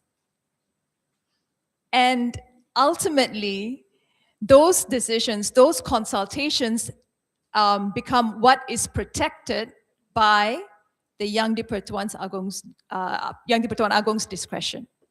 It is the advice that he receives, the advice that he's been given, the influential circles who are actually protected by that discretion. So all the more reason we need to look into ensuring that the process is not only transparent, but it is accountable. And this is why Parliament is important. Now, I think the other two questions was around accountability mechanisms. So you've seen the recommendations that SAMA has suggested, and as they mentioned, it also includes and is very similar to the recommendations that have been made by a coalition of CSOs, and myself included. We have been fairly consistent that there must be accountability mechanisms for the policy direction and work of the prosecutorial service, both to Parliament, but also in terms of the utilization and exercise of the public prosecutor's discretion. There needs to be a pathway to ensure that judicial oversight is possible. So when we talk about judicial, and I'll end here shortly, when we talk about parliamentary accountability, judicial accountability, all of this can only work if we know what are the rules and regulations and codes of conduct that are being applied by the prosecutorial service. So we need those to be transparent. And in order for those to be transparent, what do we need? We need the Enabling Act. So this is why an Enabling Act is important, right? And then in turn, we need to be sure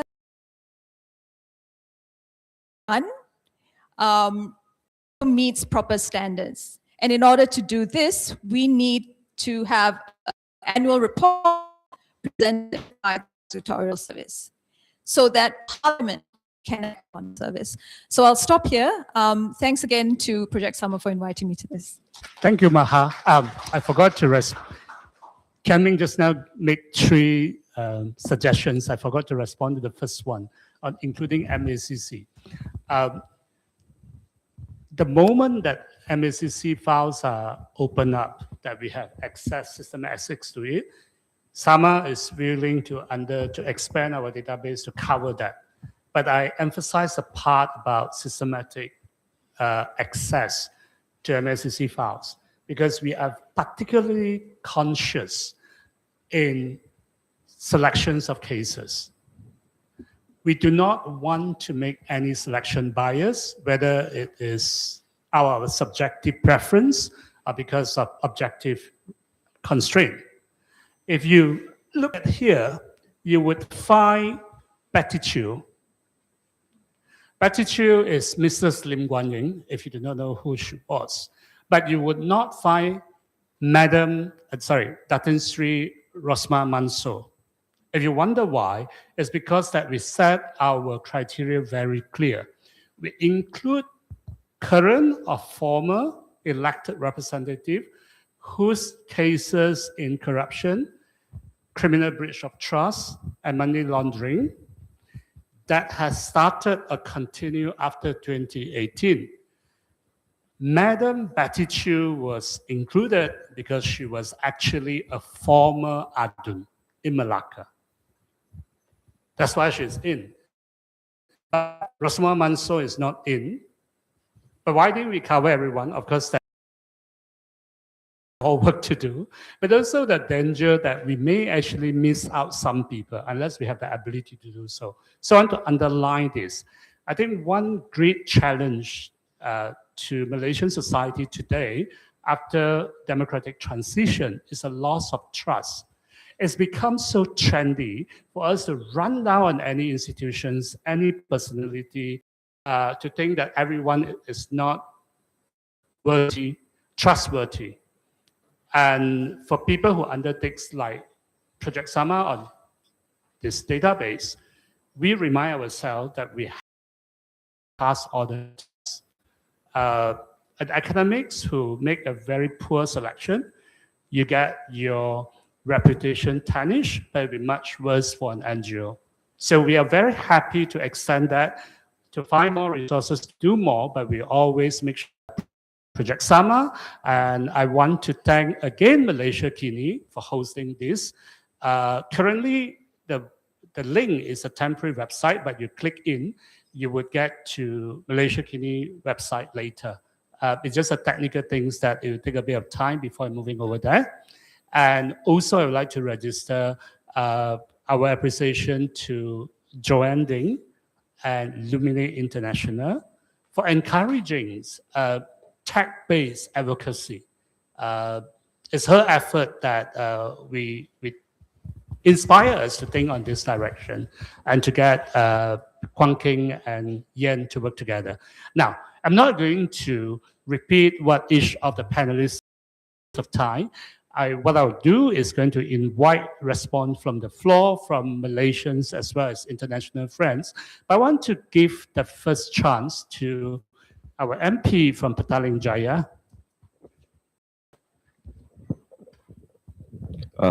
Thank you. I have too many things on my desk, so I just remain seated.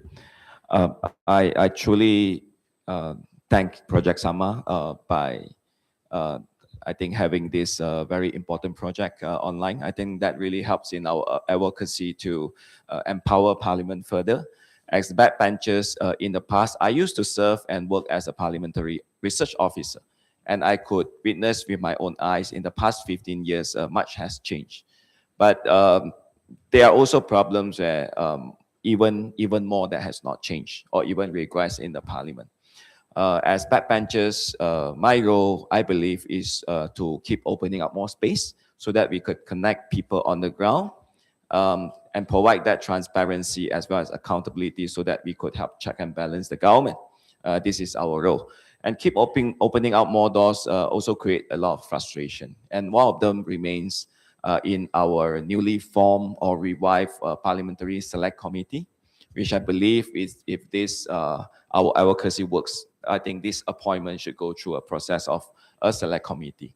I would suggest all of us to pay more attention to in how all this select committee could play greater and transparent roles in involving public, in publishing our minutes. And just for your information, all these reports are actually published, and some of them are very polished, put on our desk, but there is no follow-up.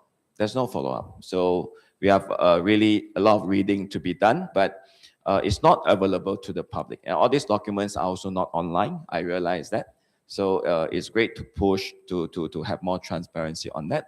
And back to this appointment, a very important position, which some MPs like myself, Rafizi, we believe in taking this leverage to insert and to make sure Parliament will restore its original power of giving check and balance to the people. Thank you very much. Thank you. And I should also register that our appreciation to Minister of Law and Institutional Reform, Datuk Sri Azalina Osman Said, and the Legal Affairs Bureau, BAYU, under her leadership, for undertaking comparative studies on other Commonwealth jurisdictions, prosecutorial reform, and also public consultation. We in fact have a BAYU representative here as well. So your input would have a chance to be considered. And now I would like to invite anyone from the floor, Asia or international, to ask me, friends or media practitioner, to ask any question. My humble request is that introduce yourself, where you're from, and ask your question between 2 minutes. If you have a lot of things, burning things to say, hold it for the moment, because immediately after this forum, we have a small tea out there, and then you can grab anyone, including our panelists, if they're still around, to talk to them. So, questions?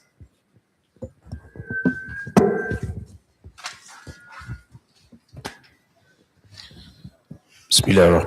Assalamualaikum warahmatullahi wabarakatuh. Selamat pagi and good morning. My name is Fikar Ahmed bin Muhammad. I'm from Malaysian Corruption Watch. Basically, I would like to ask this question because I believe this question is very important to Member of Parliament. Why is the Malaysian facing a capture problem where political elites dominate both government and business? Networked simultaneously, why the political business nexus among the politicians and not corruptions alone, but it's real issue, corruption alone, but the dependent on the political party in the corporate finance. That's and the other last question is that why has the parliament has been abused by the member and become a rubber stamp for the executive instead of independent democracy institution? Thank you. Our friend has two questions. Anyone else want to immediately ask so that we can go one round? Yes, Andrew, please. Of course, that's Andrew Koo. Okay, I was supposed to introduce myself, but you've done it already. I'm a practicing lawyer. Thank you very much. Firstly, can I commend Projek-SAMA for a very excellent setup of their project. Look forward to engaging with it. If you don't mind, I have a couple of comments and then a question. My first comment is that while I appreciate the law minister's work in this matter, you just acknowledged that I find it very strange from a parliamentary tradition that a minister of the government is chairing a parliamentary select committee on this area. You want to talk about oversight? This is the first breach of oversight. You actually have a minister chairing a select committee and not a select committee of parliamentarians in a sense. So I find that really odd, and I'm actually quite surprised that people haven't spoken up more to say that this is really not an appropriate method of doing parliamentary scrutiny. The second point is we're talking about dua darjat, and I can appreciate the need to highlight politicians and things like that. But there's another dua darjat that goes on almost every day in this country. And the fact is that people are being prosecuted in courts in the country, oftentimes without legal representation, right? And the court process still goes ahead. Now, that will never happen to any of these people whose photographs are out there. They all have legal representation. But the ordinary citizen, right, the ordinary rakyat can get prosecuted even without a defense counsel, can get convicted. And sometimes that also leads to disproportionate jail sentences and other punishments. And we don't speak up about that. And we don't really do any surveys to try and find out how many people actually get prosecuted without defense counsel present. And I think maybe if you want to extend the project, that could also be, in addition to what Ken Ming has suggested, that may also be another element. Thirdly, we all are here today, but I think some of us are aware of the Court of Appeal decision yesterday, which allowed the Malaysian bar to challenge the decision of the AG to offer DNA to Dr. Sri Zahid Hamidi, right? So there is an element of judicial review.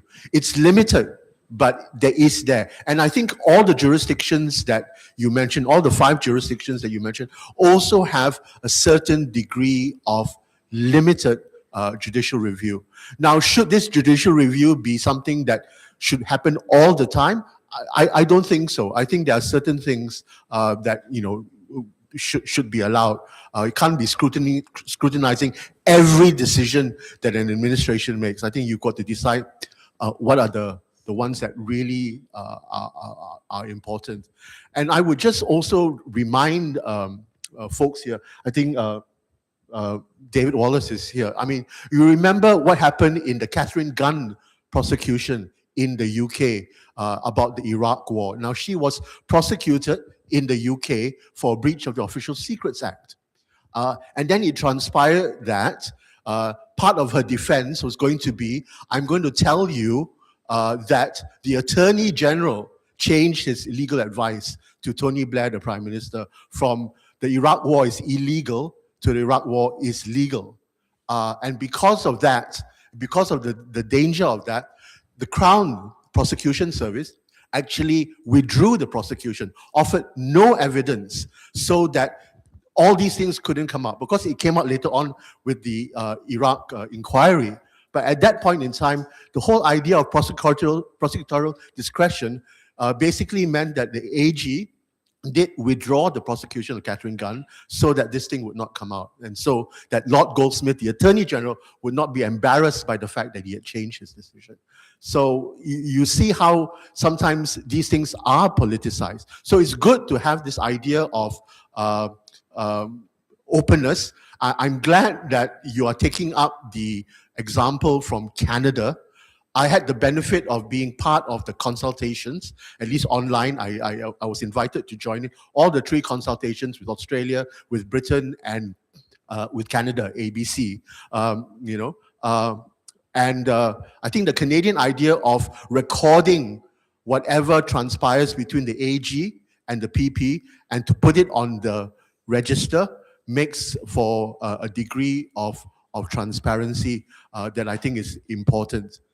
So coming to my question, right? The question really is,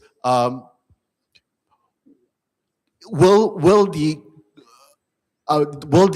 proposed amendments really address the issue, even with all the suggestions that you have made?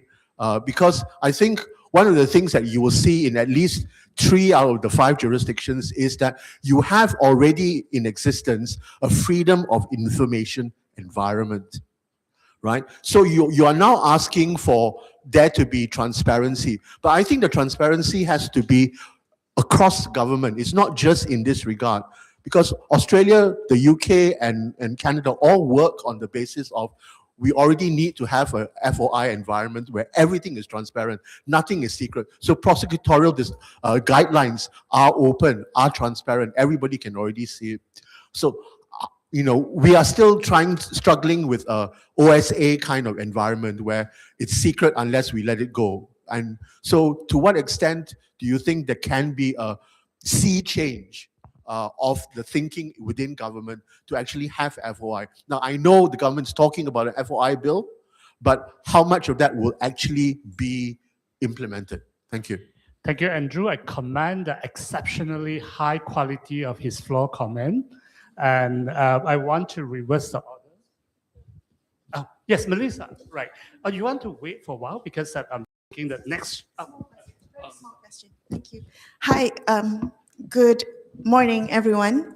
My name is Melissa Idris. I'm from Esra Awani. I have a very small question just to follow up from what YB Rafizi said in his opening just now. You mentioned that you will not support the bill if it has no parliamentary oversight. Is that voting with your conscience, or is that the party line? And what repercussions might there be? My next follow-up question to that is a flawed bill, a flawed act, better than no act, no law, of the status quo, essentially? It's the first step, maybe we can improve down the line. Thank you. Okay. Thank you, Melissa.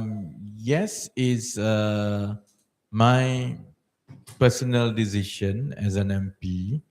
And I used to be the chief whip, of my MP. So I know when to whip, when to use the whip. Even as a chief whip back then, I have always felt that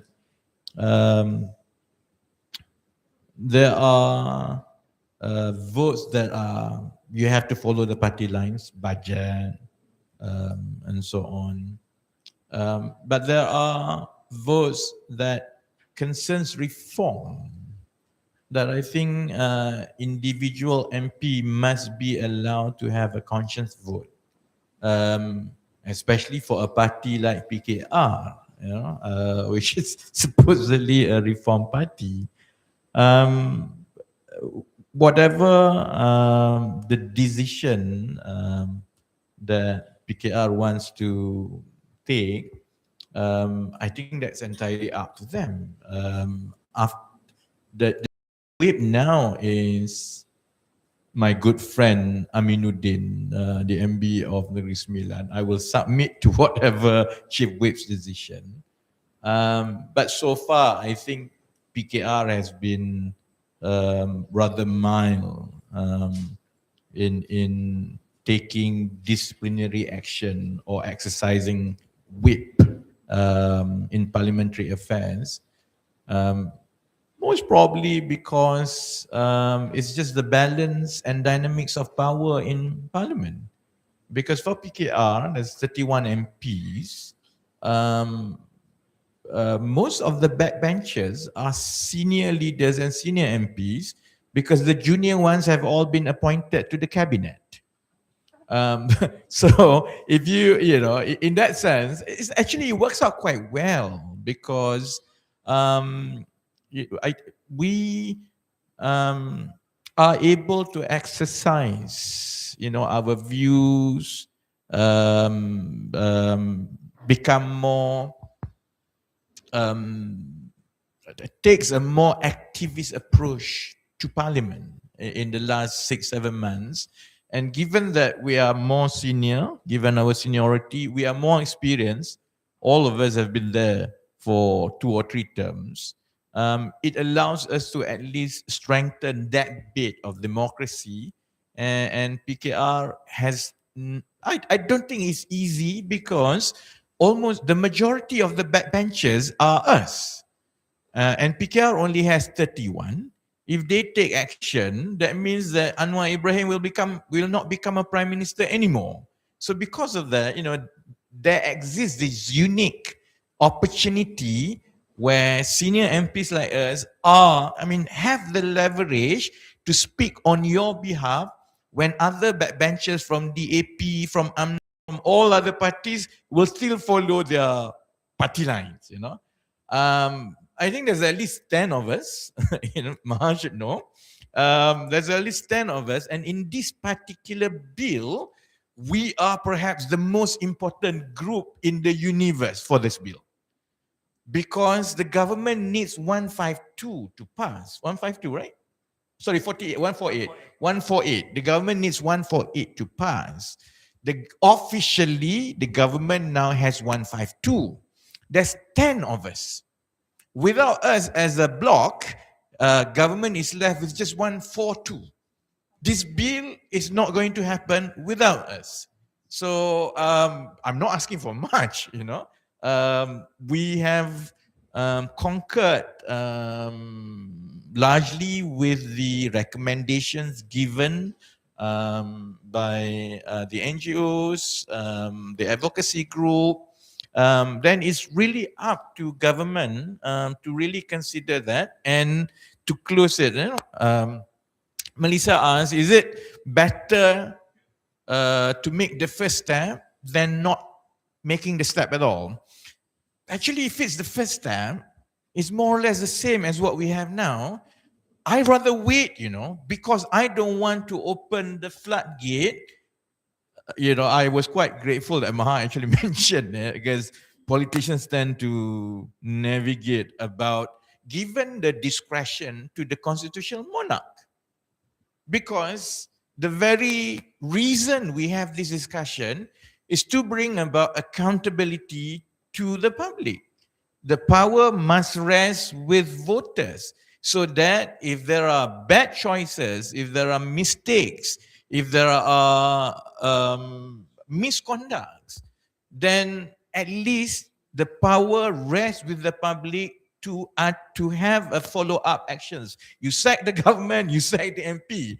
But the moment you give that discretion to a constitutional monarch, basically you just close any door of discussion. And what the current bill has, in its current form, basically is moving towards that. So I rather wait. And now that we have the leverage, I hope they will consider that, because if we've gone through 2018, we've gone through 2022. By now, we know that reform is a work in progress forever. There's no end to it. So I've learned my lesson. Back then in 2018, I thought that, wow, we had the first democratic change. I could retire and live happily ever after. 4 years later, people knock on my door and say, it's not over. You have to come back, So by now I realize that there's no such thing as a job done and is a dot.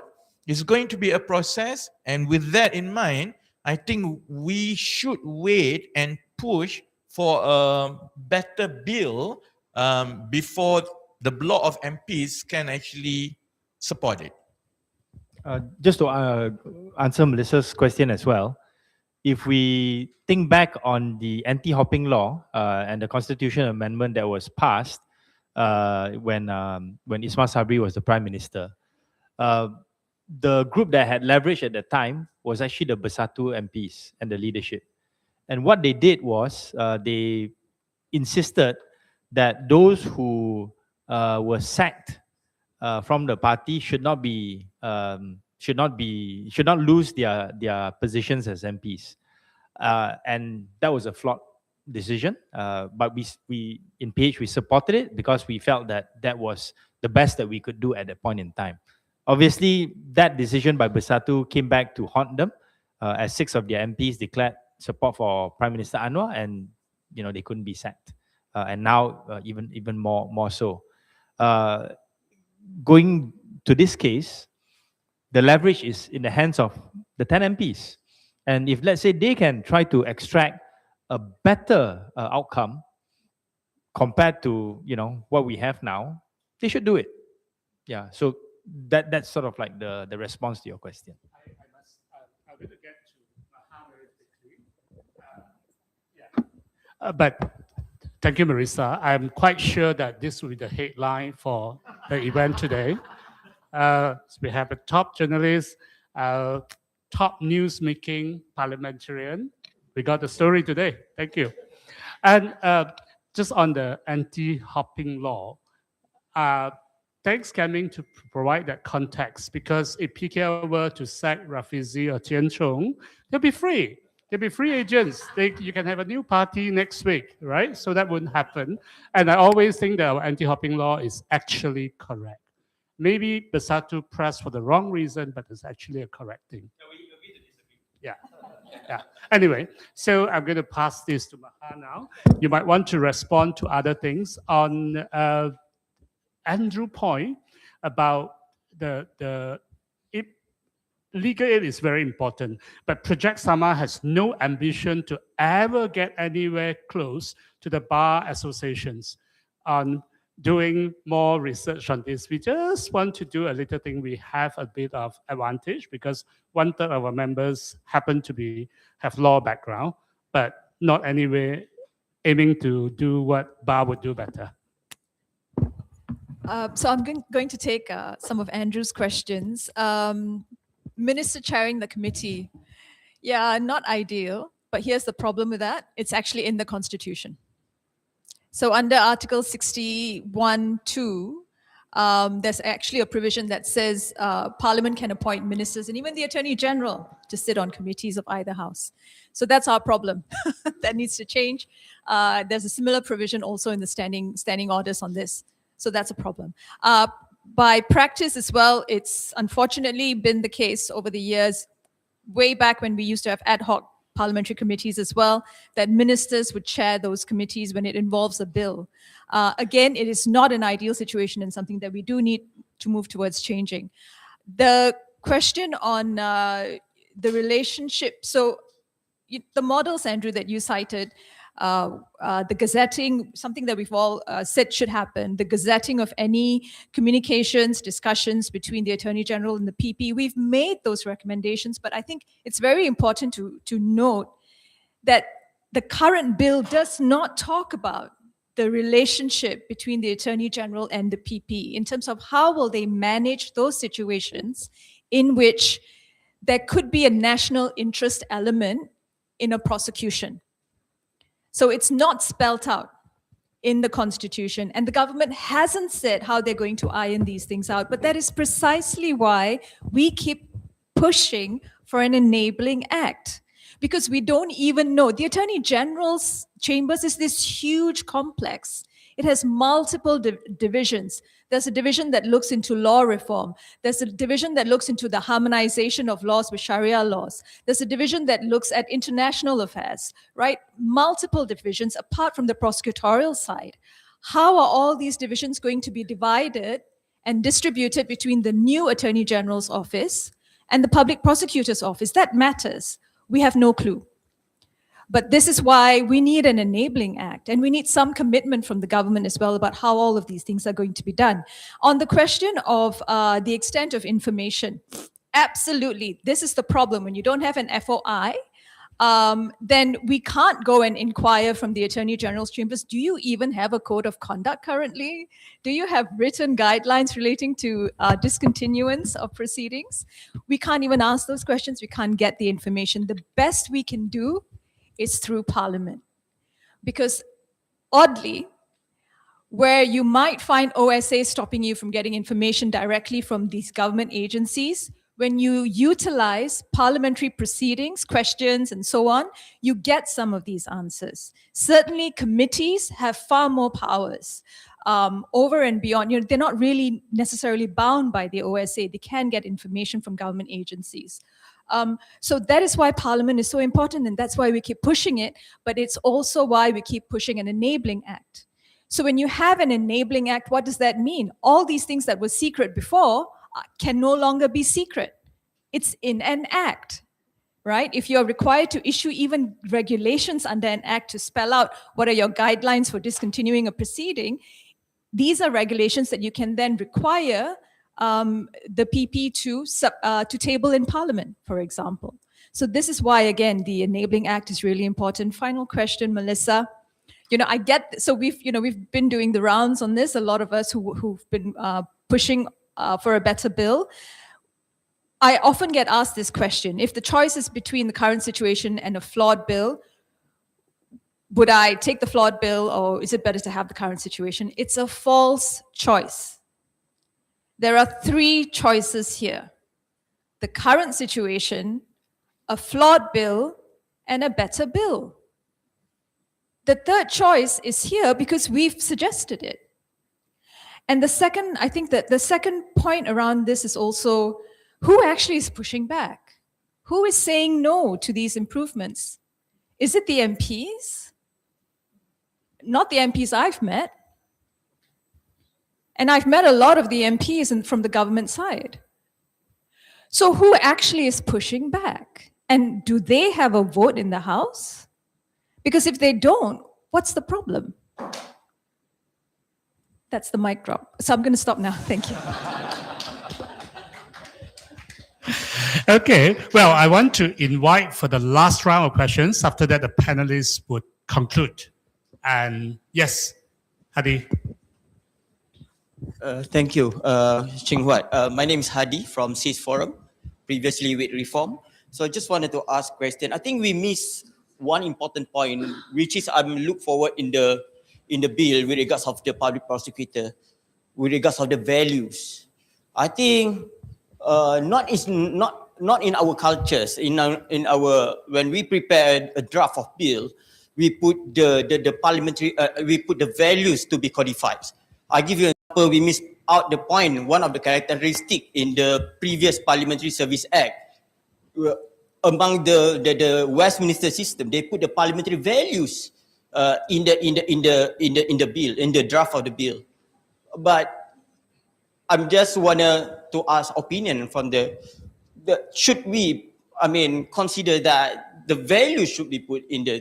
Then it become a culture as a part of Malaysia or Southeast Asia regions, that when we have ethics or value being codified, then the public prosecutor, the future public prosecutor, when they wanted to do something or they would like to follow the political actors, then they know that they have some value that they need to uphold in the codified bill. Thank you. I think that's all.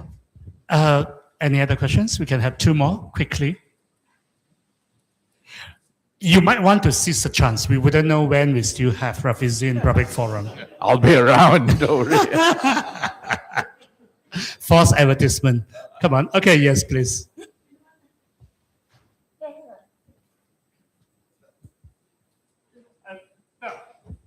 Andrew, you hold on first.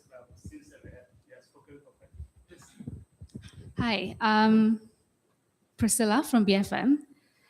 If the AGPP roles are separated, what practically prevents political influence from continuing behind the scenes, especially in decisions like DNAA? Thank you. One more questions before we go to Andrew. But Andrew's time would have to be questions. Yes, please. Hi, I'm Mary Magdalene from Aliran. Just looking at the whole, the bigger picture, we have briefly touched the role of the constitutional monarch. But what about the other important actor in this whole system, that is the judiciary? So from what we have seen of the constitutional monarch in the last few years, they have moved away from their ceremonial role, and many of them have become more involved in the actual government and seem to want to have a say in the administration of their state or the country. So what is the possibility that there will not be pushback? And why is this happening now, where the constitutional monarchs seem to want to have a stronger presence in the running of the country? Secondly, the judiciary. What is the position, I mean, in your research and all that, how do we see the position of the judiciary in this whole process? Even if you have a separation of AG and public prosecutor, where will we move as far as the judiciary is concerned?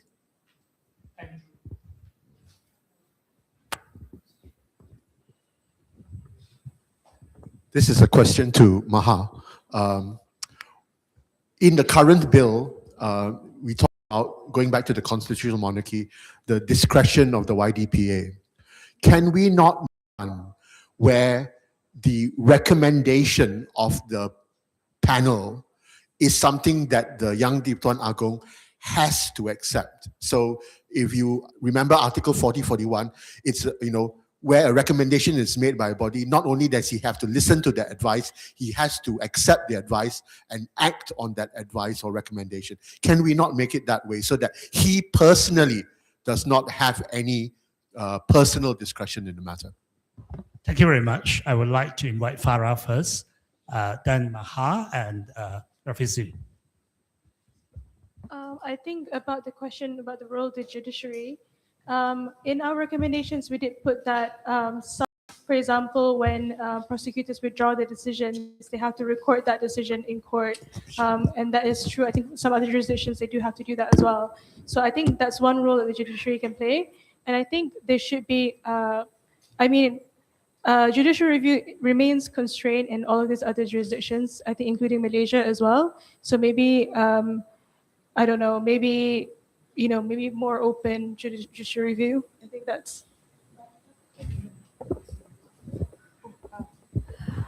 I will take the question on the discretion first, whether it can fall, the discretion of the Yang di-Pertuan Agong, whether the exercise of the discretion can fall within the restrictions under Article 40. So currently, the wording is that the Yang di-Pertuan Agong will appoint in his discretion on the recommendation of the Judicial Legal Service Commission. Sorry to get technical here.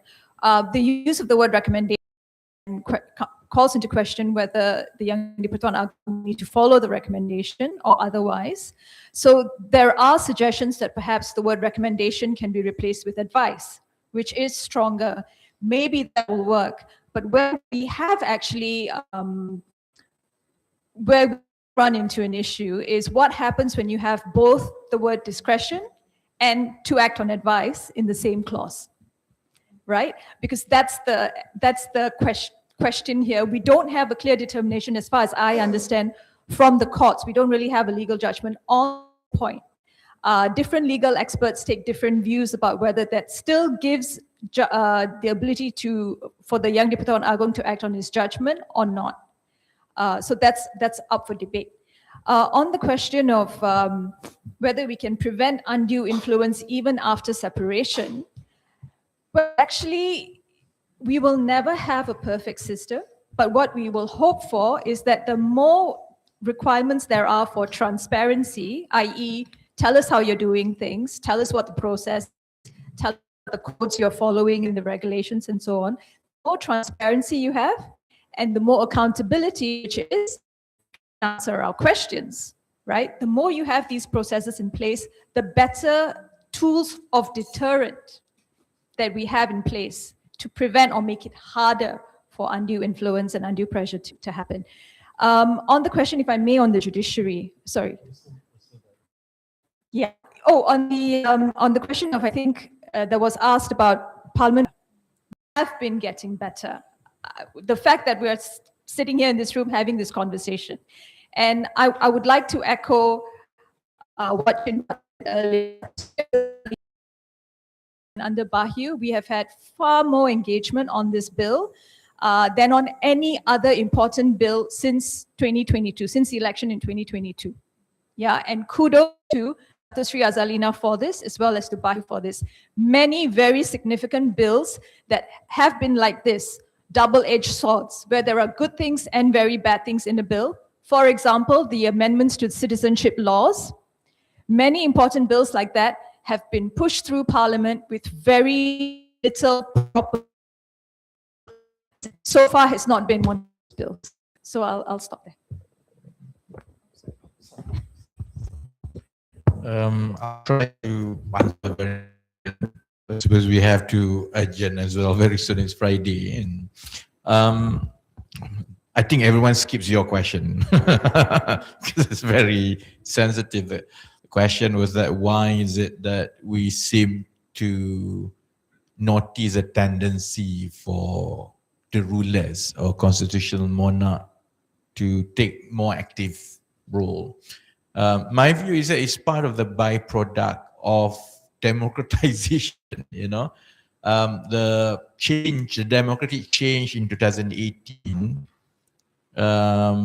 creates away a dominant power from Malaysia, the dominant political power. So it created a vacuum. And since 2018, series of successive federal governments. No one can claim majority for having the mandate, and therefore, you know, the influence of politicians and politics has been weakened considerably since 2018, and it creates a lot of noise and a lot of contestation in society. There was a lot of flip-flopping. Politicians basically have to watch their back. And when that happens, obviously, some sections of society look up to the monarchs, the constitutional monarchs, because they are seen to be above politics. So I think this is a process that will continue to happen. But there's a but to it. Therefore, it is a duty of politicians, of MPs, of ministers to make sure that we protect the essence, the letters, and the spirit of Constitution.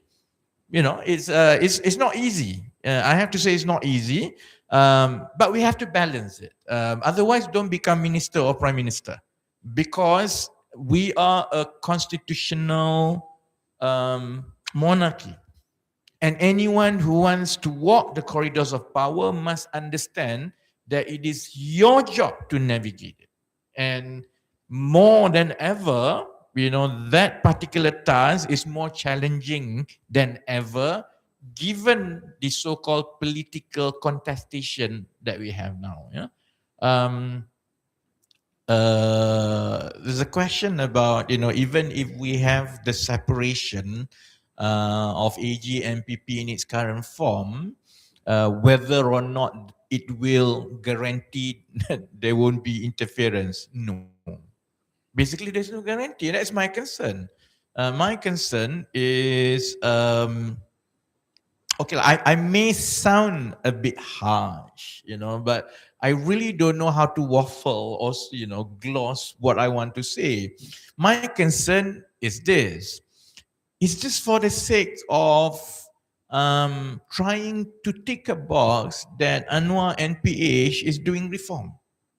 That's all. That's why it's being rushed. And when I say rush, it took about 2 to 3 years of Azalina and Bayu to go through the process and so on. And I was in the cabinet and I was hoping to see a lot of things that we discussed. And then I left cabinet. And by the time I look at it, I say, this should take only 1 week. If this is exactly what we want to push, we should have just taken 1 week. I understand the long process of the last 3 years because you have to navigate and balance everything. But I also expected the cabinet to take a stronger position and say that we owe it to the public to put parliamentary process into it, to make sure that we retain the essence of the constitution, the relationship between executive, legislative body with the constitutional monarch. I expected them to do all this. Instead, I think it looks like the intention is to shift away the fire on the Prime Minister and hoping that when the appointment is by the discretion of the Yang di-Pertuan Agong, the public cannot make noise because it's Yang di-Pertuan Agong. He's not a politician. Well, we were not born yesterday, I mean, at the end of the day, the biggest concern that I have is that we must devolve power away from the elites. Just by putting it through the process of MPs and so on, no single one person can decide. No single one group can decide. And by making it as transparent as possible, whoever who wants to become the public prosecutor must remember, if you have any skeleton in the closet, you better excuse yourself because it will come out. And that's a natural selection process that I hope in the future it will get better. As it is now, I think it's going to be same old, same old. I cannot comment long on whether we want to put value or not and codify value because I'm not legally trained. So, in my time, I've pushed through, I think, 3 bills on my own. I can understand views on you need to be as precise as possible, leave any risk of wide interpretation. So I suppose different people have different view whether you want to codify or whether you even can codify values into bills in the first place. So that one I leave it to the experts. The last bit that I want to answer is about Parliament is a rubber stamp and the political business nexus and so on. This extends to another realm of discussion, which is the political funding in Malaysia. And until we sort that one out, politicians always want to have good financial backing. And what I'm also as concerned is retirement plan for people in power. I saw that happening, I think more intensely now than before. People functions well when they were in public office or in civil service. But I think they need to have a retirement plan. And you start seeing where they go after they retire. And I went through that personally with Azam Baki and so on. It's all retirement plan. And that's also the bit where we need to fix the political financing. We also need to figure out actually how to strengthen not just the political office, but also to try to insulate the public office, because the civil servants have a lot of power, more power than the minister, you know. I don't have power to sign anything. Procurement, tender, I don't have the power. The power rests with the KSU, Ketua Setiausaha, with all these unelected people. That's why over the years, I go back to what I mentioned in the beginning, there's this risk of familiarity. I'm a minister, I will cover your back if you cover my back, because you have to do a lot of my bidding. You know, the senior civil servant will say, yes, you will do the talking, but we'll benefit together. And all these things require a lot of cultural change in the way we understand and the way we plan our governments for the future. Thank you very much. Now, just a very brief add-on to the questions of royal overreach. It actually caused by two problems. One is that political fragmentation, not just political fragmentation itself, but that our political elites fail to see each other as both competitors and collaborators. Unlike lawyers, doctors, architects, accountants, engineers, they all compete with each other for business. But at the end of the day, they as a professional group would defend their common interests. You don't see it among our elected politicians.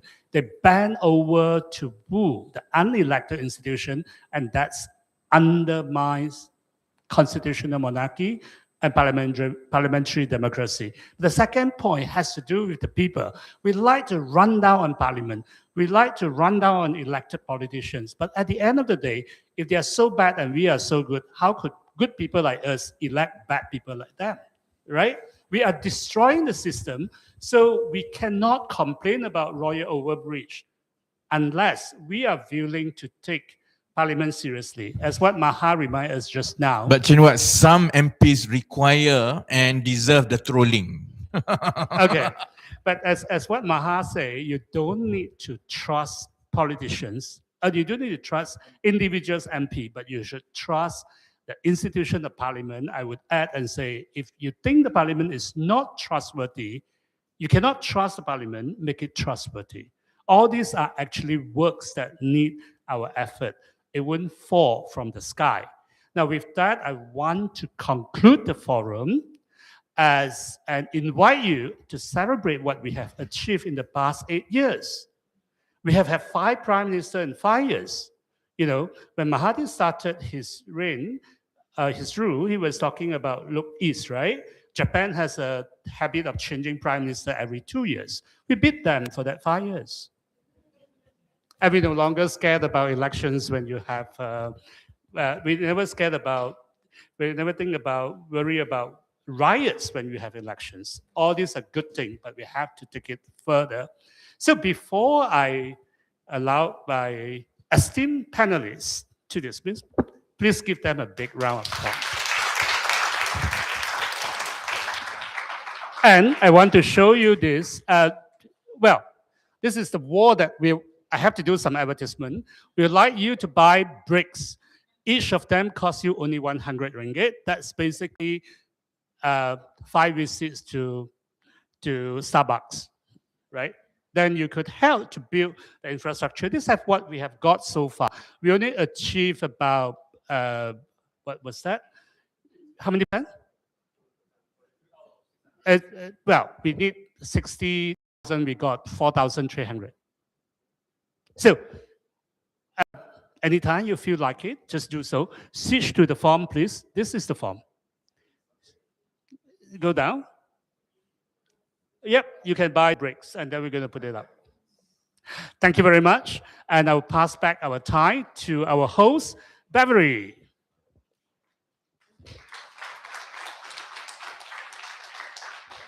Thank you very much, Chin Huat, YB Rafizi, Maha, and Farah. And of course, on behalf of my colleagues at Projek-SAMA, I would like to say thank you very much to everyone who's here. And as a token of our appreciation to you, we would like to serve you lunch. And lunch, you'll have nasi ambeng. Yeah. Lunch video, 12 o'clock. Ada keropok emping, kue serimuka, and of course hot beverages. Please, thank you very much.